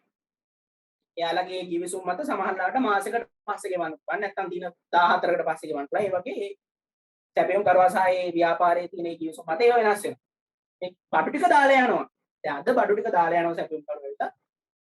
බීම බෝතල් ටික දාන අය බීම ටික දානවා. බිස්කට් ටික දාන අය බිස්කට් ටික දානවා. සබන් කැට් ටික දාන සබන් කැට් ටික දානවා. මේ බඩු ටික දාලා යනවා. නමුත් මුදලාලි ඒ බඩු ටික මිලදී ගන්න ඕනේ. ඒ බඩු ටික කඩේට දානකොට ඒ වෙලෙදි සල්ලි ගෙවන්නේ පස්සේ දවසේ තමයි සල්ලි ගෙවන්නේ. එතකොට අපි කියනවා ඒ ව්‍යාපාරේ ගත්තේ ණයට. ණයට මුදලට නෙමෙයි. මුදලට කියන්නේ බඩු ටික දානකොටම සැපයුම් කරනවට සල්ලි ගෙවනවා. ණයට කියන්නේ බඩු ටික දානකොට සල්ලි ගෙවන්නේ නැහැ. කඩේට බඩු ටික දානකොට සල්ලි ගෙවන්නේ නැහැ. එතකොට ණයට වෙන්නේ. විකුණුනොත් අපි දන්නවා මුදලට විකුණන්නත් පුළුවන් ණයට විකුණන්නත් පුළුවන්. ඒ වගේම තමයි ව්‍යාපාරික වෙළඳ භාණ්ඩ මුදලට මිලදී ගන්නත් පුළුවන් ණයට මිලදී ගන්නත් පුළුවන්. එතකොට අපි ණය හිමියෝ නැත්තම් වෙළඳ ගෙවිය යුතු කියන වචනේ පාවිච්චි කරන්නේ ව්‍යාපාරයේ ණයට ගැනුම් මත සැපයුම් කරුවන් වෙත ගෙවිය යුතු. මෙන්න මේ අයට ණයට ගැනුම් මත සැපයුම් කරුවන්ට ගෙවිය යුතු. මුදල් ගිණුම් කරන්නේදී අපි කියනවා ණය හිමියන් විදිහට තමයි හඳුන්වන්නේ. හොඳට මතක තියාගන්න. මේ ණයට ගන්න මොනවද? අපි ණය හිමි කියන වචනේ පාවිච්චි කරන්නේ ව්‍යාපාරයක වෙළඳ භාණ්ඩ ණයට ගත්තොත් විතරයි. දැන් අපි දන්නවා ව්‍යාපාරවල ටිකුකාලීන වත්කමුත් ණයට ගන්න පුළුවන්. නමුත් ඒ වගේ ව්‍යාපාරයට වගේ ටිකුකාලීන වත්කම් ණයට ගන්න එක අපි ණය හිමියෝ කියන්නේ නැහැ. අපි ණය හිමි නැත්තම් වෙළඳ ගෙවිය යුතු කියන වචනේ පාවිච්චි කරන්නේ ව්‍යාපාරයක වෙළඳ තොගය. වෙළඳ භාණ්ඩ තොගය ණයට ගත්තොත් විතරයි. එතකොට මේ ව්‍යාපාරයට මොකද්ද? වත්කමක්ද වගකීමක්ද හිමිකමක්ද ආදායමක්ද වියදමක්ද මොකද්ද? මේ ව්‍යාපාරයට වත්කමක්ද වගකීමක්ද හිමිකමක්ද ආදායමක්ද වියදමක්ද chat එකට දාන්න. මොකද්ද? මේ ව්‍යාපාරයට වගකීමක්. මොකද්ද? වගකීමක්. වගකීමක් කියන්නේ ඇයි? දැන් එක්කෙනයි දෙන්නයි උත්තර දාන්න කොහොමද දාන්නේ? හැමෝම දාන්න ඕනේ. නෑ හැමෝම දාන්න. උත්තරේ දාලා බලන්න තමන් ඉක්මනට හරිද කියලා. වගකීමක් කියන්නේ ඇයි? අර බලන්න වගකීමක තියෙන ලක්ෂණ තියෙනවා නේද? දැන් කඩේට බඩු ටික දානවනේ. ඒ වෙලෙදි සල්ලි ගෙවන්නේ නැහැ. නමුත් සල්ලි නොගෙවා ඉන්න පුළුවන්ද බෑ. අනාගතයේ යම් දවසකදී අනිවාර්යෙන් මේ බඩු වලට ව්‍යාපාරයේ සල්ලි ගෙවන්න ඕනේ. නේ? එතකොට මොකද වෙන්නේ? අර වගකීමක තියෙන ලක්ෂණ තියෙනවා. අතීත ගනුදෙනු මේ මොහොතේ ඉඳන් බැලුවොත් අතීත ගනුදෙනුවක ප්‍රතිඵලයක්. භාණ්ඩ මිලදී කියන්නේ. ඒතර සල්ලි මේ වෙලාවේ ගෙවන්නේ නැහැ කියන්නේ අනිවාර්යෙන් ව්‍යාපාරයට බැඳීමක් තියෙනවා. අනාගතයේ දවසකදී ගෙවන්න. එතකොට මේ වගකීම පියවනකොට ඒ ගත්ත භාණ්ඩ වලට අදාළ මුදල් ටික ගෙවනකොට අනිවාර්යෙන් ව්‍යාපාරයේ තියෙන සම්පත් මුදල් කියන සම්පත ව්‍යාපාරයෙන් එළියට කරාගෙන යනවා. දැකද වගකීමක තියෙන ලක්ෂණ තුනම තියෙනවා. විනය හිමි වටිනාකම හඳුන්වන්නේ ව්‍යාපාරයට වගකීමක් විදිහට. ඊට පස්සේ ගැනිලි. ගැනිලි කියන එක මම පැහැදිලි කරන්නේ ව්‍යාපාරයේ අයිතිකරු පෞද්ගලික ප්‍රයෝජනට අරගෙන යන දේවල්. එතකොට මේ ව්‍යාපාරයට මොකද්ද? මේ ව්‍යාපාරේ ගැනිලි කියන්නේ මොකක් වෙනවද? ඒක ගැනිලි කරාම මොකද වෙන්නේ? අපි ඉගෙන ගත්තා. හිමිකම අඩු වෙනවද වැඩි වෙනවද? මොකද වෙන්නේ? ගැනිලි කරාම හිමිකම අඩු වෙනවානේ. එහෙනම් මේ ව්‍යාපාරයට හිමිකම අඩු වීමකි. හිමිකම අඩු වීමකි. හිමිකම අඩු වීමකි. හිමිකම අඩු වීමකි. හිමිකම අඩු වීමකි. ගැනිලි කියන තැන තියෙන බලන්න අයිතිකරු විසින් තම පෞද්ගලික ප්‍රයෝජනය සඳහා ඉවත් කර ගන්නා භාණ්ඩ හෝ මුදල් ගිණුම් කරන්නේදී ගැනිලි ලෙස හැඳින්වේ. ඒක සරල දෙයක්. මම කලින් පැහැදිලි කරා. එතකොට මේ ව්‍යාපාර ගැනිලි කියන්නේ ව්‍යාපාරයට හිමිකම අඩු වීමක්. ඊට පස්සේ තියෙන ආයෝජන. ආයෝජන කියන්නේ සරල අදහස මොකක්ද? ආයෝජන කියන එක ඉගෙන ගන්න තියෙනවා 11 වසරේදී. 11 වසර අවසානයේදී උගන්වන ආයෝජන ගැන. වෙනම පාඩමක් පොඩි පාඩමක් තියෙනවා ආයෝජන විදායෝජන මාර්ග මොනවද? ආයෝජන කියන්නේ අපි ව්‍යාපාරය ඇතුලේ සල්ලි විදිහටම තියාගන්නේ නැතුව ඒ මුදල් වලට අමතර ප්‍රතිලාභයක් ලබා ගැනීමේ බලාපොරොත්තුවෙන් විවිධ මාර්ගවල ඒ මුදල් යොදවන එක. දැන් ව්‍යාපාරයේ ලාත්‍රි වල රුපියල් ලක්ෂයක් අරගෙන ගිහිල්ලා මූල්‍ය ආයතනයක ස්ථාවර තැන්පතුවක් දාන කියලා හිතන්න. ඒ ස්ථාවර තැන්පත වලට අපි අහලා තියෙනවා සාමාන්‍ය වාර්ෂිකව ටිකක් වැඩි පොලියක් හම්බ වෙනවා ස්ථාවර තැන්පත වලනේ. අපි තමයි 10%ක් කියලා. ඒතකොට ලක්ෂයක ස්ථාවර තැන්පතුවක් දැම්මොත් වාර්ෂිකව 10% පොලියක් ගන්න පුළුවන් නම් රුපියල් ලක්ෂයට රුපියල් 10000ක වාර්ෂික පොලියක් ලැබෙනවා. නේ? රුපියල් 10000ක් account එකට වැටෙනවා. පොලියේ විදිහට. ස්ථාවර තැන්පතට එකතු වෙනවා. දැක්කද අර අපේ මුදල් වලට අමතර ප්‍රතිලාභයක් ගන්න පුළුවන්. ඒක ආයෝජන කියන්නේ සාමාන්‍ය සරලව කිව්වොත් අමතර ප්‍රතිලාභයක් ලබා ගැනීමේ බලාපොරොත්තුවෙන් මුදල් විවිධ මාර්ගවල යෙදවීම තමයි ආයෝජන කියලා කියන්නේ. කියන්නේ සල්ලි විදියටම තියාගන්නේ නැත්නම් දැන් අපි හිතමු මේ ව්‍යාපාරය ඇතුලේ රුපියල් ලක්ෂයක් නිකන් තියලා තියෙනවා. ඒක භාවිතෙන් මේ මොකක් වැඩ කරගන්නෙත් නැහැ. නිකන් තියලා තියනවා කියලා හිතමු. දැන් ඕකට කිසිම අමතර ප්‍රතිලාභයක් ලැබෙනවද? අපි කිසිම අඩුම තරමේ ඉතිරි කිරීමේ ගිණුමකවත් ඕක යෙදුවේ නැත්නම් අපිට අමතර දෙයක් ලැබෙනවද? දැන් අද රුපියල් ලක්ෂයක් තියලා තියෙනවා. ඕක අවුරුද්දකට පස්සේ අරගෙන බැලුවත් එතන තියෙන රුපියල් ලක්ෂෙම තමයි. අපි කිසිම ආයෝජන මාර්ගයක සල්ලි යෙදුවේ නැත්නම් එතන අවුරුද්දකට පස්සේ අරන් බැලුවත් රුපියල් ලක්ෂෙම තමයි තියෙන්නේ. කිසිම මුදලක් වැඩි වීමක් වෙන්නේ නැහැ. කියන්නේ සල්ලි විදියටම තිබ්බට කිසිම ප්‍රතිලාභයක් අරගන්න බෑ. ඒක ආයෝජන මාර්ගයක යොදවන්න. පොඩි හරි සුළු හරි ප්‍රතිලාභයක් ගන්න නම් අඩුම තරමේ ඉතිරි කිරීමේ ගිණුමක හෝ යොදවන්න ඕන. අපි දන්නවා ඉතිරි කිරීමේ ගිණුමකට උගතනවේ වාර්ෂිකව 103ක් ඒ වගේ පොලියක් ලැබෙනවා. ඒ අඩුම තරමේ අපිට පොඩි හරි අමතර ප්‍රතිලාභයක් අපේ සල්ලි වලට ගන්න ඕන නම් අඩුම තරමේ අපේ සල්ලි ඉතිරි කිරීමේ ගිණුමක හරි යොදවන්න ඕන. සල්ලි විදිහටම තියාගත්තට වැඩක් වෙන්නේ නැහැ. ඒකට ඒ වගේ දැන් මෙතන තියෙන බලන්න අනාගත ප්‍රතිලාභ ලැබීමේ බලාපොරොත්තුවෙන් වර්තමානයේදී මුදල් ස්ථාවර තැන්පතු වල කොටස් වෙළඳ පොලි භාණ්ඩාගාර බිල්පත්වල වැනි මාර්ගයන්හි යෙදවීම ආයෝජන ලෙස හැඳින්වේ. 11 වසරේදී පොඩි තියරි පාඩමක් තියෙනවා ආයෝජන කියලා. එතකොට එතනදී උගන්වනවා මේ භාණ්ඩාගාර බිල්පත් කියන්නේ මොනවද? කොටස් වෙළඳ පොල වගේ ආයෝජන. දැන් ඒවා ඉතර දුරට යන්න ඕනේ ආයෝජන කියලා කියන්නේ සරලව අපේ මුදල් අමතර ප්‍රතිලාභය ලබා ගැනීම අරමුණින් මෙන්න මේ කියපු ආයෝජන මාර්ග වල යොදවන එක. එතකොට ඔය කියන ආයෝජන දැන් ව්‍යාපාරය පැත්තේ හිතන්න මේ හැමදේම අපි හිතන්න ඕනේ ව්‍යාපාරය පැත්තේ ඉඳලා. එතකොට ආයෝජන කියලා කියන්නේ ව්‍යාපාරයක මොකද්ද? වක්කමක්ද, වගකීමක්ද, ආදායමක්ද, හිමිකමක්ද, වියදමක්ද? මොකද්ද? මේ ව්‍යාපාරයට දාන සෙට් එකට. වක්කමක්ද, වගකීමක්ද, හිමිකමක්ද, ආදායමක්ද, වියදමක්ද? දාන බලන chat එකේ දාන ආයෝජන කියලා කියන්නේ මේ හැම දෙයක්ම අපි හිතන්න ඕනේ අපි සලකා බලන ව්‍යාපාරයේ පැත්තේ ඉඳලා. හොඳයි අපේ ව්‍යාපාරයේ පැත්තේ ඉඳලා හිතන්න. ව්යාපාරයට මොකද? ව්‍යාපාරයේ සල්ලි යම්කිසි ආයෝජන මාර්ගයකට යොදවුවොත් ඒක අපේ ව්‍යාපාරයේ පැත්තේ ඉඳලා හිතුවොත් ව්‍යාපාරයට මොකක්ද ඒක? වක්කමක්ද, වගකීමක්ද, ආදායමක්ද, හිමිකමක්ද, වියදමක්ද මොකක්ද? හිතන්න මොකක්ද කියලා chat එකට දාන්න. අපි බලමු කී දෙනෙක් දානවා කියලා.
හරි අපි බලමු දැන් මේක පටල ගන්න එපා දැන් සමහරව ආදායම් වියදම් ඒ පොඩි මේ පටලගෙන දෙනවා දැන් අපි හිතමු රුපියල් ලක්ෂයක් දැන් මේ ව්‍යාපාරේ සල්ලි මේ රුපියල් ලක්ෂය ව්‍යාපාරේ සල්ලි හොඳේ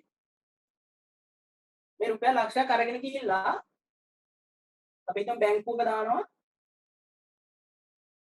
ෆික්ස් ඩිපොසිට් එක ස්ථාවර තැන්පතුවක් අපි හිතමු ඒ ස්ථාවර තැන්පතුවට වාර්ෂිකව 10%ක පොලියක් ලැබෙනවා දැන් රුපියල් ලක්ෂයකට 10%ක පොලියක් ලැබුණා කියන්නේ වර්ෂයකට පොලිය කීයක් ලැබෙනවද කීයද ලක්ෂයට 10% කියන්නේ 10000ක පොලියක් ලැබෙනවා එතකොට අපිට මේ 10000 හිතන්න පුළුවන් අනිවාර්යයෙන් මේ 10000 ව්‍යාපාරයේ මොකද්ද අමතර ආදායම අපි හිතමු මේ ලක්ෂ්‍ය කියන්නේ මොකද මේ ලක්ෂ්‍ය මොකද වෙන්නේ ව්‍යාපාරයේ ඉඳලා බැංකුවට යනවා දැන් ව්‍යාපාරය ඇතුලේ නෑ මේ රුපියල් ලක්ෂ්‍ය ව්‍යාපාරය ඇතුලේ නෑ අපි බැංකුවේ දැම්මම ස්ථාවර තැන්පතුක දැන් සල්ලි තියෙන බැංකුවේ ස්ථාවර තැන්පතුක දානවා කියලා අපිට මේ ව්‍යාපාරය ඇතුලේ සල්ලි තියාගෙන ස්ථාවර තැන්පතුක දාන්න පුළුවන් බෑ අනිවාර්යයෙන් බැංකුවට සල්ලි අරන් යන්න වෙනවා එතන මේ ලක්ෂ්‍ය තියෙන්නේ බැංකුව ඇතුලේ ව්‍යාපාරය නෙමෙයි නමුත් ව්‍යාපාරයේ පැත්තේ ඉඳන් හිතුවාම මේ ලක්ෂ්‍ය කියන්නේ මොකක්ද ව්‍යාපාරය මොකද්ද දැන් මේ අමතරව ලැබෙන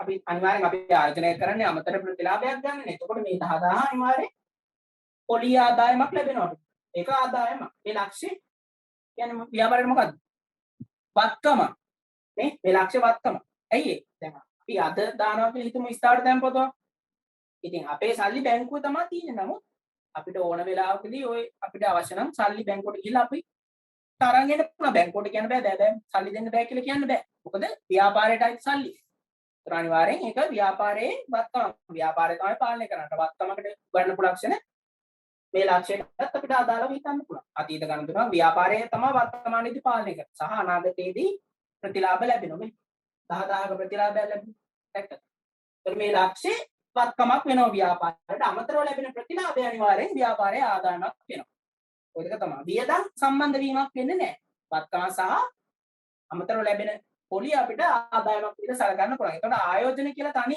වචනේ අපි ආයෝජන කියලා හිතුවොත් ඒක ව්‍යාපාරයට වත්කම ආයෝජන ලැබෙන අමතර ප්‍රතිලාභය ආදායමක් වෙනවා. තේරුම් පටල ගන්න එපා. ආයෝජන කියලා තනි වචනයක් විදිහට හිතුවොත් ආයෝජන කියන්නේ ව්‍යාපාරයට වත්කම. මොකද දැන් ලක්ෂයක ආයෝජනයක් කරොත් අනිවාර්යෙන් මේ ලක්ෂය ව්‍යාපාරයට තමයි බැංකුව ඇතුලේ තිබ්බා කියලා බැංකුවට අයිති නැහැ. අපේ සල්ලි දැන් අපි බැංකුවල සල්ලි දාන්නේ. ඒ සල්ලි අපිට තමයි අයිති. ඒ වගේම ව්‍යාපාරයේ සල්ලි බැංකුවේ දැම්ම කියලා බැංකුවට අයිති නැහැ. ඒක ව්‍යාපාරයට තමයි අයිති. අනාගතයේ දවසකදී ඒක අපිට ආපහු ලැබෙනවා. ඒකට මේ ලක්ෂ්‍ය කියන්නේ නැත්තම් ආයෝජන කියලා කියන්නේ ව්‍යාපාරයට වත්කම. හරි. ඊළඟට ව්‍යාපාරයට වත්කම. ඊට පස්සේ බොල් ණය. බොල් ණය කියලා කියන්නේ මොකක්ද? බලන්න එතන කියනවා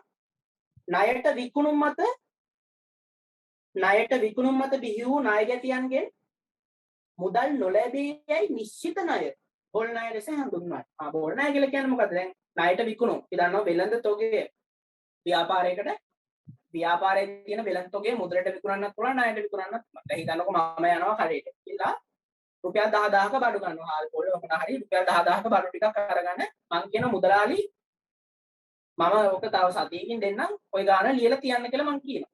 කියලා බඩු ටික අරගෙන එනවා. දැන් මම කියන්න අයයිද 10000ක් කඩේට ණයයි.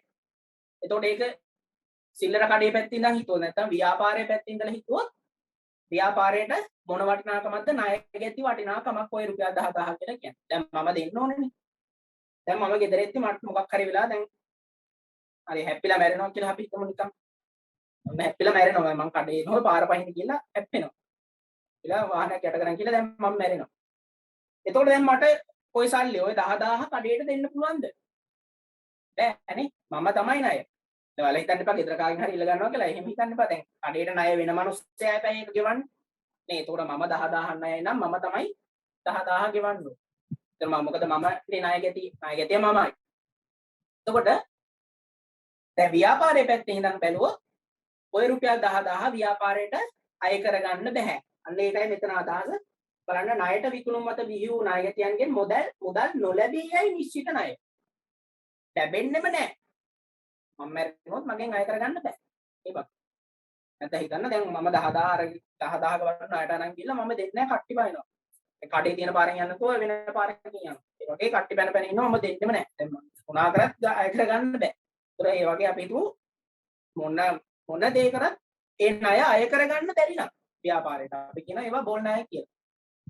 පට ගන්න එපා කියන්නේ ණයට විකුණුම් මත. ඒ කියන්නේ වෙළඳ තොගය ණයට විකුණුම් මත. වෙළඳ තොගය ණයට විකුණුම් මත බිහි වූ ණය ගැටියන්ගෙන් මුදල් නොලැබී යයි නිශ්චිත කරගන්න ණය තමයි අපි කියන්නේ බොල් ණය කියලා. ව්‍යාපාරයේ පැත්තෙන් හිතුවොත් ඒ කියන්නේ ණය බොල් වෙලා යනවා. බොල් වෙනවා කියන්නේ ලැබෙන්නේ නැහැ. බොල් ණය. ඒක තමයි අදහස. අර වචනයෙන්ම තේරුම ගන්න. බොල් ණය. එතකොට මේ ව්‍යාපාරයට මොකද්ද? මේ ව්‍යාපාරයට වත්කමක්ද වගකීමක්ද හිමිකමක්ද ආදායමක්ද වියදමක්ද? මොකක්ද දාන්න සෙට් එකට බලන්න. බොල් ණය කියලා කියන්නේ මේ ව්‍යාපාරයට මොකද්ද? වියදමන්නේ. වියදමක් අනිවාර්යෙන් දැන් ව්‍යාපාරයේ පැත්තෙන් බැලුවම රුපියල් 10000ක බඩු විකුණුවා. දැන් මම 10000ක බඩු ගෙදර අරන් ආවනේ. හරිද?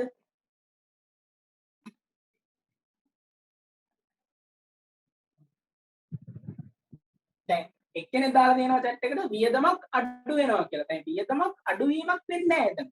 වියදමක් වැඩිවීමක් නෙවෙයි. දැන් හිතන්න උඹ දැන් කඩේ දැන් ඔන්න සිල්ලර කඩේ ඉන්න ගන්න. දැන් සිල්ලර කඩේ තියෙන මම තමයි ගනුදෙනු කරුවා. මම යනවා කඩේට මම කියලා රුපියල් 10000ක බඩු ටිකක් මම ගෙදර අරගෙන එනවා. ආල් පොල් ඔය මොනවා හරි ඒවා ඒ ටිකේ වටිනාකම 10000යි. එතකොට ව්‍යාපාරයේ පැත්තෙන් ඉඳන් හිතුවාම ව්‍යාපාරයේ තිබ්බ බඩු තොගය ව්‍යාපාරයෙන් ඉඳන් එළියට යනවා. මම ගෙදර අරගෙන එනවනේ. නමුත් මම ඒ වෙලෙදි සල්ලි දෙනවද ව්‍යාපාරයට? නැහැ. සල්ලි දෙන්නේ නැහැ. පස්සේ දෙන්නම් කියලා යනවා. නමුත් අය කරගන්නත් බැරි වෙනවා. තේරෙනවද? මම කියන පස්සේ දෙන්නම් කියලා මම ගෙදර අරගෙන එනවා බඩු ටික. නමුත් ව්‍යාපාරෙට මේක මුදලාලිට කියලා. මුදලාලිට ඒ ණය කවදාවත් මගෙන් 10000 අරගන්න බෑ කියලා නිශ්චිත කරගන්න. ඉතින් නමුත් දැනටම ව්‍යාපාරයේ තිබ්බ 10000ක් වටින බඩු තොගයක් ව්‍යාපාරයෙන් එළියට ගිහිල්ලා ඉවරයි. සහ ව්යාපාරයට මුදල් හම්බෙන්නේ නැත. එතකොට මොකද වෙන්නේ? ඒ 10000 කියන්නේ දැන් සරලව අපි හිතුවත් ඒක අනිවාර්යෙන් ව්‍යාපාරයට වියදමක්. නේ වියදමක් අඩුවීමක් නෙමෙයි. වියදමක් වැඩි වෙනවා නේ. වියදමක් දරනවා. වියදමක් දැරීමක්. වියදමක් අඩුවීමක් වෙන්නේ නැහැ.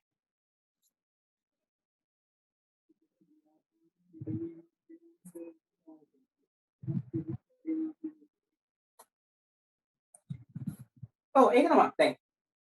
දැන් එක්කෙනෙක් දාලා දෙනවා දැන් බඩු තොගය අපි දැන් බඩු තොගයනේ ව්‍යාපාරයේ තිබ්බ වෙළඳ තොගය තමයි ව්යාපාරයෙන් එළියට යන්නේ. එතකොට තොගය අඩු වෙනවා.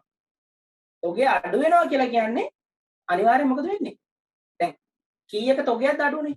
දැන් නිකන් හිතන්නකො මෙහෙම. දැන් ඔය කඩේ බඩු ටික දැන් කඩේට ඉබේ පහළ වෙලාද නැහැ. ඒ දැන් හාල් දාන අයකින් හාල් ටික අරගන්නවනේ කඩේ. එතකොට මුදලාලි ඒ බඩු වලට අදාළ වටිනාකමක් මේ සැපයුම් කරවන්නට ගෙවනවා. මේක මෙලෙදී ගන්නවා. කඩේට බඩු ගන්නකොට යම්කිසි වටිනාකමක් ඒ බඩු වලට වටිනාකමක් කඩේ ව්‍යාපාරයෙන් මොකද කරන්නේ? මේකේ සැපයුම් කරවන්නට ගෙවනවා. ඒතකොට දැනටම ව්‍යාපාරයෙන් මේ බඩු වලට සල්ලි කියවලා ඉවරයි. එතන වෙන්නේ මොකද? විකුණනකොට විකුණුවාට පස්සේ මේ බඩු වලට ව්‍යාපාරයට බැරි වෙනවා සල්ලි ආය කරගන්න. සල්ලි ගෙවලත් ඉවර ව්‍යාපාරයේ මෙලෙදී ගන්නකොට ඒ සල්ලි ගෙවලත් ඉවරයි බඩු වලට අදාළව. බඩු විකුණලත් ඉවරයි. ව්‍යාපාරයේ සල්ලි හම්බෙන්නේ නැහැ. කාටද සල්ලි හම්බෙන්නේ නැහැ. එතකොට අනිවාර්යෙන් ඒක ව්යාපාරයේ වියදමක්. බඩු තොගය අඩු වෙනවා. සහ වෙන්නේ මොකද්ද? වියදමක් වැඩි වීමක්. ඒ කියන්නේ වියදමක් වෙනවා ඒක. පොල් ණය කියලා කියන්නේ ණයට විකුණලා සල්ලි ගන්න බෑ කියන්නේ අනිවාර්යෙන් වියදමක් නේ. කඩෙන් නිකන් බඩු දුන්නා වගේ. නමුත් කඩෙන් නිකන් බඩු එළියට ගියාට කඩේට බඩු නිකන් එනවද නැහැ. සැපයුම් කරවන්නට ඒ බඩු වලට සල්ලි ගෙවන්න ඕන. එහෙම හිතන්න. මේ එතකොට අනිවාර්යෙන් වියදමක්. right. හරි. එතකොට අපි ණය ගැතියෝ කියන්නේ මොකක්ද කියලා බලන්න. ණය හිමියෝ ගැනීමේ ආයතන බොල් ණය. ඊට පස්සේ තුන් වට්ටම් සහ ලද වට්ටම් බලන්න. බොල් ණය කියන්නේ ඒක ලියාගන්න මේ ව්‍යාපාරයට වියදමක්. මේ ව්‍යාපාරයට වියදමක්. ඊට පස්සේ දුන් වට්ටම්. බලන්න ණය ගැතියන්ගෙන් මුදල් ලැබීමේදී ඔවුන්ගේ ණය ශේෂයෙන් කරන අඩු කිරීම දුන් වට්ටම් ලෙස හඳුන්වනවා. දැන් මම කියනවා අර වෙළඳ තොගය ව්‍යාපාරයකට පුළුවන් ව්‍යාපාරයේ වෙළඳ තොගය මුදලට විකුණන්නත් පුළුවන් ණයට විකුණන්නත් පුළුවන්. දැන් අර කතාවම ගමු. දැන් මම 10000ක බඩු ණයට ගත්තානේ. මම ඕක දෙන්නේ නැතුව කට්ටි පායනවා කියලා හිතමු. සතියක් දෙකක් කට්ටි පාන. දැන් මුදලාලිට මේක ගන්න විදියකුත් නැහැ. මුදලාලි දැන් මම යනවා දැකලා කඩේට කතා කරලා කියනවා ඔයා මෙන්න මේ දවසට කලින් මට ඔය ණය පියවනවා නම් මම ඔයාගේ ගාණින් රුපියල් 2000ක් අඩු කරනවා කියලා කියනවා. දැන් මටත් ඒක වාසියනේ. දැන් මම 10000ක් ණයයි මුදලාලි දැන් මගෙන් සල්ලි අය කරගන්න බැරි හින්දා මුදලාලි කොහොම හරි යක් හරි අය කරගන්නවා කියලා හිතලා මුදලාලි ඔයා මෙන්න මේ දවස් කලින් මට කිව්වොත් මම ඔයා දැන් 10000 නේ මට ණය. හරි මම 2000ක් ඔයාගෙන් කපලා දානවා. ඔයා මට 8000ක් විතරක් දෙන්න. ආවත් මොකද කරන්නේ? ඉතින් මටත් ඒක වාසි. ණය ගැතියට එතකොට ඒක වාසි. 8000ක් ගෙවනවා කඩේ. පස්සේ දවසේ 8000ක් ගෙවනවා. මම ණය ගැතිය ගෙවන්නේ 8000යි. නමුත් ණය ගැතියාගේ රුපියල් 10000කම ණය මොකද වෙන්නේ? ව්‍යාපාරේ කපලා දානවා. අර අඩු කරන 2000ට තමයි අපි කියන්නේ දුන් වට්ටම් කියලා. සරලව එහෙම හිතන්න. ඒ කියන්නේ අඩු කිරීම තමයි දුන් වට්ටම් කියලා කියන්නේ. 10000ක බඩු ණයට විකුණනවා. නමුත් ව්‍යාපාරයට සල්ලි ලැබෙන්නේ රුපියල් 8000යි. රුපියල් 8000යි. ඒකයි වෙන්නේ. රුපියල් 8000යි ව්‍යාපාරයට ලැබෙන්නේ. 10000ක් ලැබෙන්නේ නැහැ. එතකොට අර අඩු කරන 2000 ව්‍යාපාරයට අනිවාර්යයෙන් මොකද වෙන්නේ? මේ ව්‍යාපාරයට මොකද දුන් වට්ටම් කියන්නේ? එහෙනම් ව්‍යාපාරයට මොකද? වත්කමක්ද වක්කීමක්ද හිමිකමක්ද ආදායමක්ද වියදමක්ද දාන බලන සෙට් එක. දුන් වට්ටම් කියන්නේ ව්‍යාපාරයට මොකද්ද? වියදමන්නේ. ව්‍යාපාරයට වියදමක්. 10000ක බඩු විකුණනවා නමුත් ඒ 10000ට ව්‍යාපාරයට සල්ලි ලැබෙන්නේ කීයද? 8000යි ලැබෙන්නේ. 10000 වියදමක් බවට පත් වෙනවා.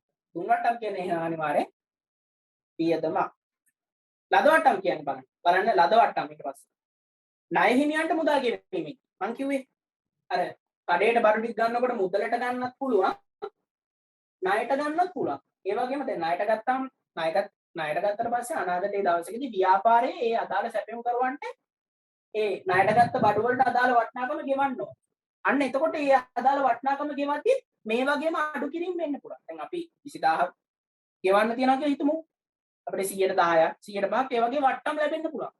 කියන්නේ 20000ක් ගෙවන්න තියනවා නම් අපි හිතමු 20000ට අපි හිතමු අපි සල්ලි ගෙවනකොට 105ක වට්ටමක් ලැබෙනවා.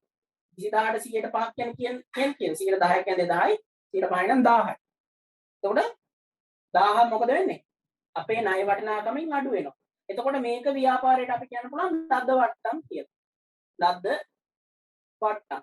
ඒකයි මෙතන කියන්නේ ණය හිමියන්ට මුදල් ගෙවීම. ණය හිමියන්ට මුදල් ගෙවීමදී ණය ශේෂයෙන් කරන අඩු කිරීම. කියන්නේ ඒ සැපයුම් කරුවෝ ණය ශේෂයෙන් අපිට යම් කිසි අඩු කිරීමක් කරනවා. 1000ක් අඩු කරනවා. එතකොට මේ 1000 ලද වට්ටම්. එහෙනම් ලද වට්ටම් මේ ව්‍යාපාරයට මොකද්ද? ඉතල කියන්නේ වත්කමක්ද වක්කීමක්ද ආදායමද හිමිකමක්ද වියදමක්ද මොකක්ද යටටලා.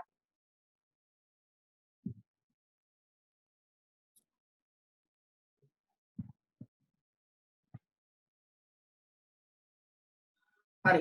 මොකද්ද ලද වට්ටම් කියන්නේ හිතන්න. මේ ව්‍යාපාරයට ආදායම ව්‍යාපාරයට ආදායම. බලන්න අපි 20000ක් ගෙවන්න තිබ්බා. නමුත් මේ 20000 කියන ණයට ව්‍යාපාරය ඇත්තටම ගෙවන්නේ කීයද? 1000ක් අඩු වෙච්ච හින්දා 19000යි ගෙවන්නේ. නමුත් 20000කම ණය අපේ කපා හරිනවා. එතකොට අනිවාර්යෙන් මේ 1000 කියන්නේ ආදායම. 20000ක බඩු අරන් 20000ට ගෙවන්නේ 19000. 1000ක් අපිට නිකන් අමතර ආදායම ලැබෙනවා. ඒකට තමයි අපි කියන්නේ ලද වට්ටම් කියලා. එතකොට අපි කතා කරේ ව්‍යාපාරයක මේ ගිණුම් කරන්නේදී භාවිතා වන එක යෙදු. විද යෙදු මේවා ඔළුවේ තියෙන්න ඕනේ. අපි ගණන් එහෙම හදනකොට මේවේ අදහස ඔළුවේ තියෙන්න ඕනේ. හරි. ඊට පස්සේ පාඩ දැක්වෙන අයිතම වත්කම් වක්කීම් හිමිකම් ආදායම් වියදම් අතුරෙන් නිවැරදි තීරුවේ සලකුණු යොදන්න කියලා තියෙනවා. හරි. හරි එහෙනම් මේක ඔයාලා ගෙදරදී කරන්න. දැන් අපිට ගිණුම් කර සමීකරණ දානකොත් අපි හදන්නේ ඉතින් දැන් පැය දෙක එකක් අපි මේ සාකච්ඡා කරන්න කරුණු වෙලා නැහැ. තව විනාඩි 5යි තියෙන්නේ. මේ එහෙනම් මෙතන පොඩි ගානක් තියෙනවා. මොකක්ද එතන කියන්නේ? පහළ දැක්වෙන අයිතම වත්කම් වගකීම් හිමිකම් ආදායම් වියදම් අතරින් නිවැරදි තීරුවේ සලකුණු යොදන්න කියලා කියනවා. ඔයාලා එහෙනම් මේක ගෙදරදී බලලා ටික් කරන්න. මේ කියන අයිතම වත්කම් වලටද වගකීම් වලටද හිමිකම් වලටද ආදායම් වලටද වියදම් වලටද අයිති වෙන්න කියලා ටික් කරන්න. දැන් පුළුවන් නම් ටක් කරලා දැන් කරන්න. හරිද? ඒක කරන්න. හරි. අපිට අද ගිණුම් කර සමීකරණ ටිකක් කතා කරන්න අපි හිතියේ නමුත් අර පැහැදිලි කරන් යනකොට වෙලාවයි කියා. ඒ නිසා අපි සමීකරණ ගානක් දෙකක් ලබන සතියේ කරමු. හැම බාදා දැනට හැම බාදාදම 6 ඉඳන් 8 වෙනකන් තමයි තියෙන්නේ. හරිද? දැන් අපි අද නතර කරමු.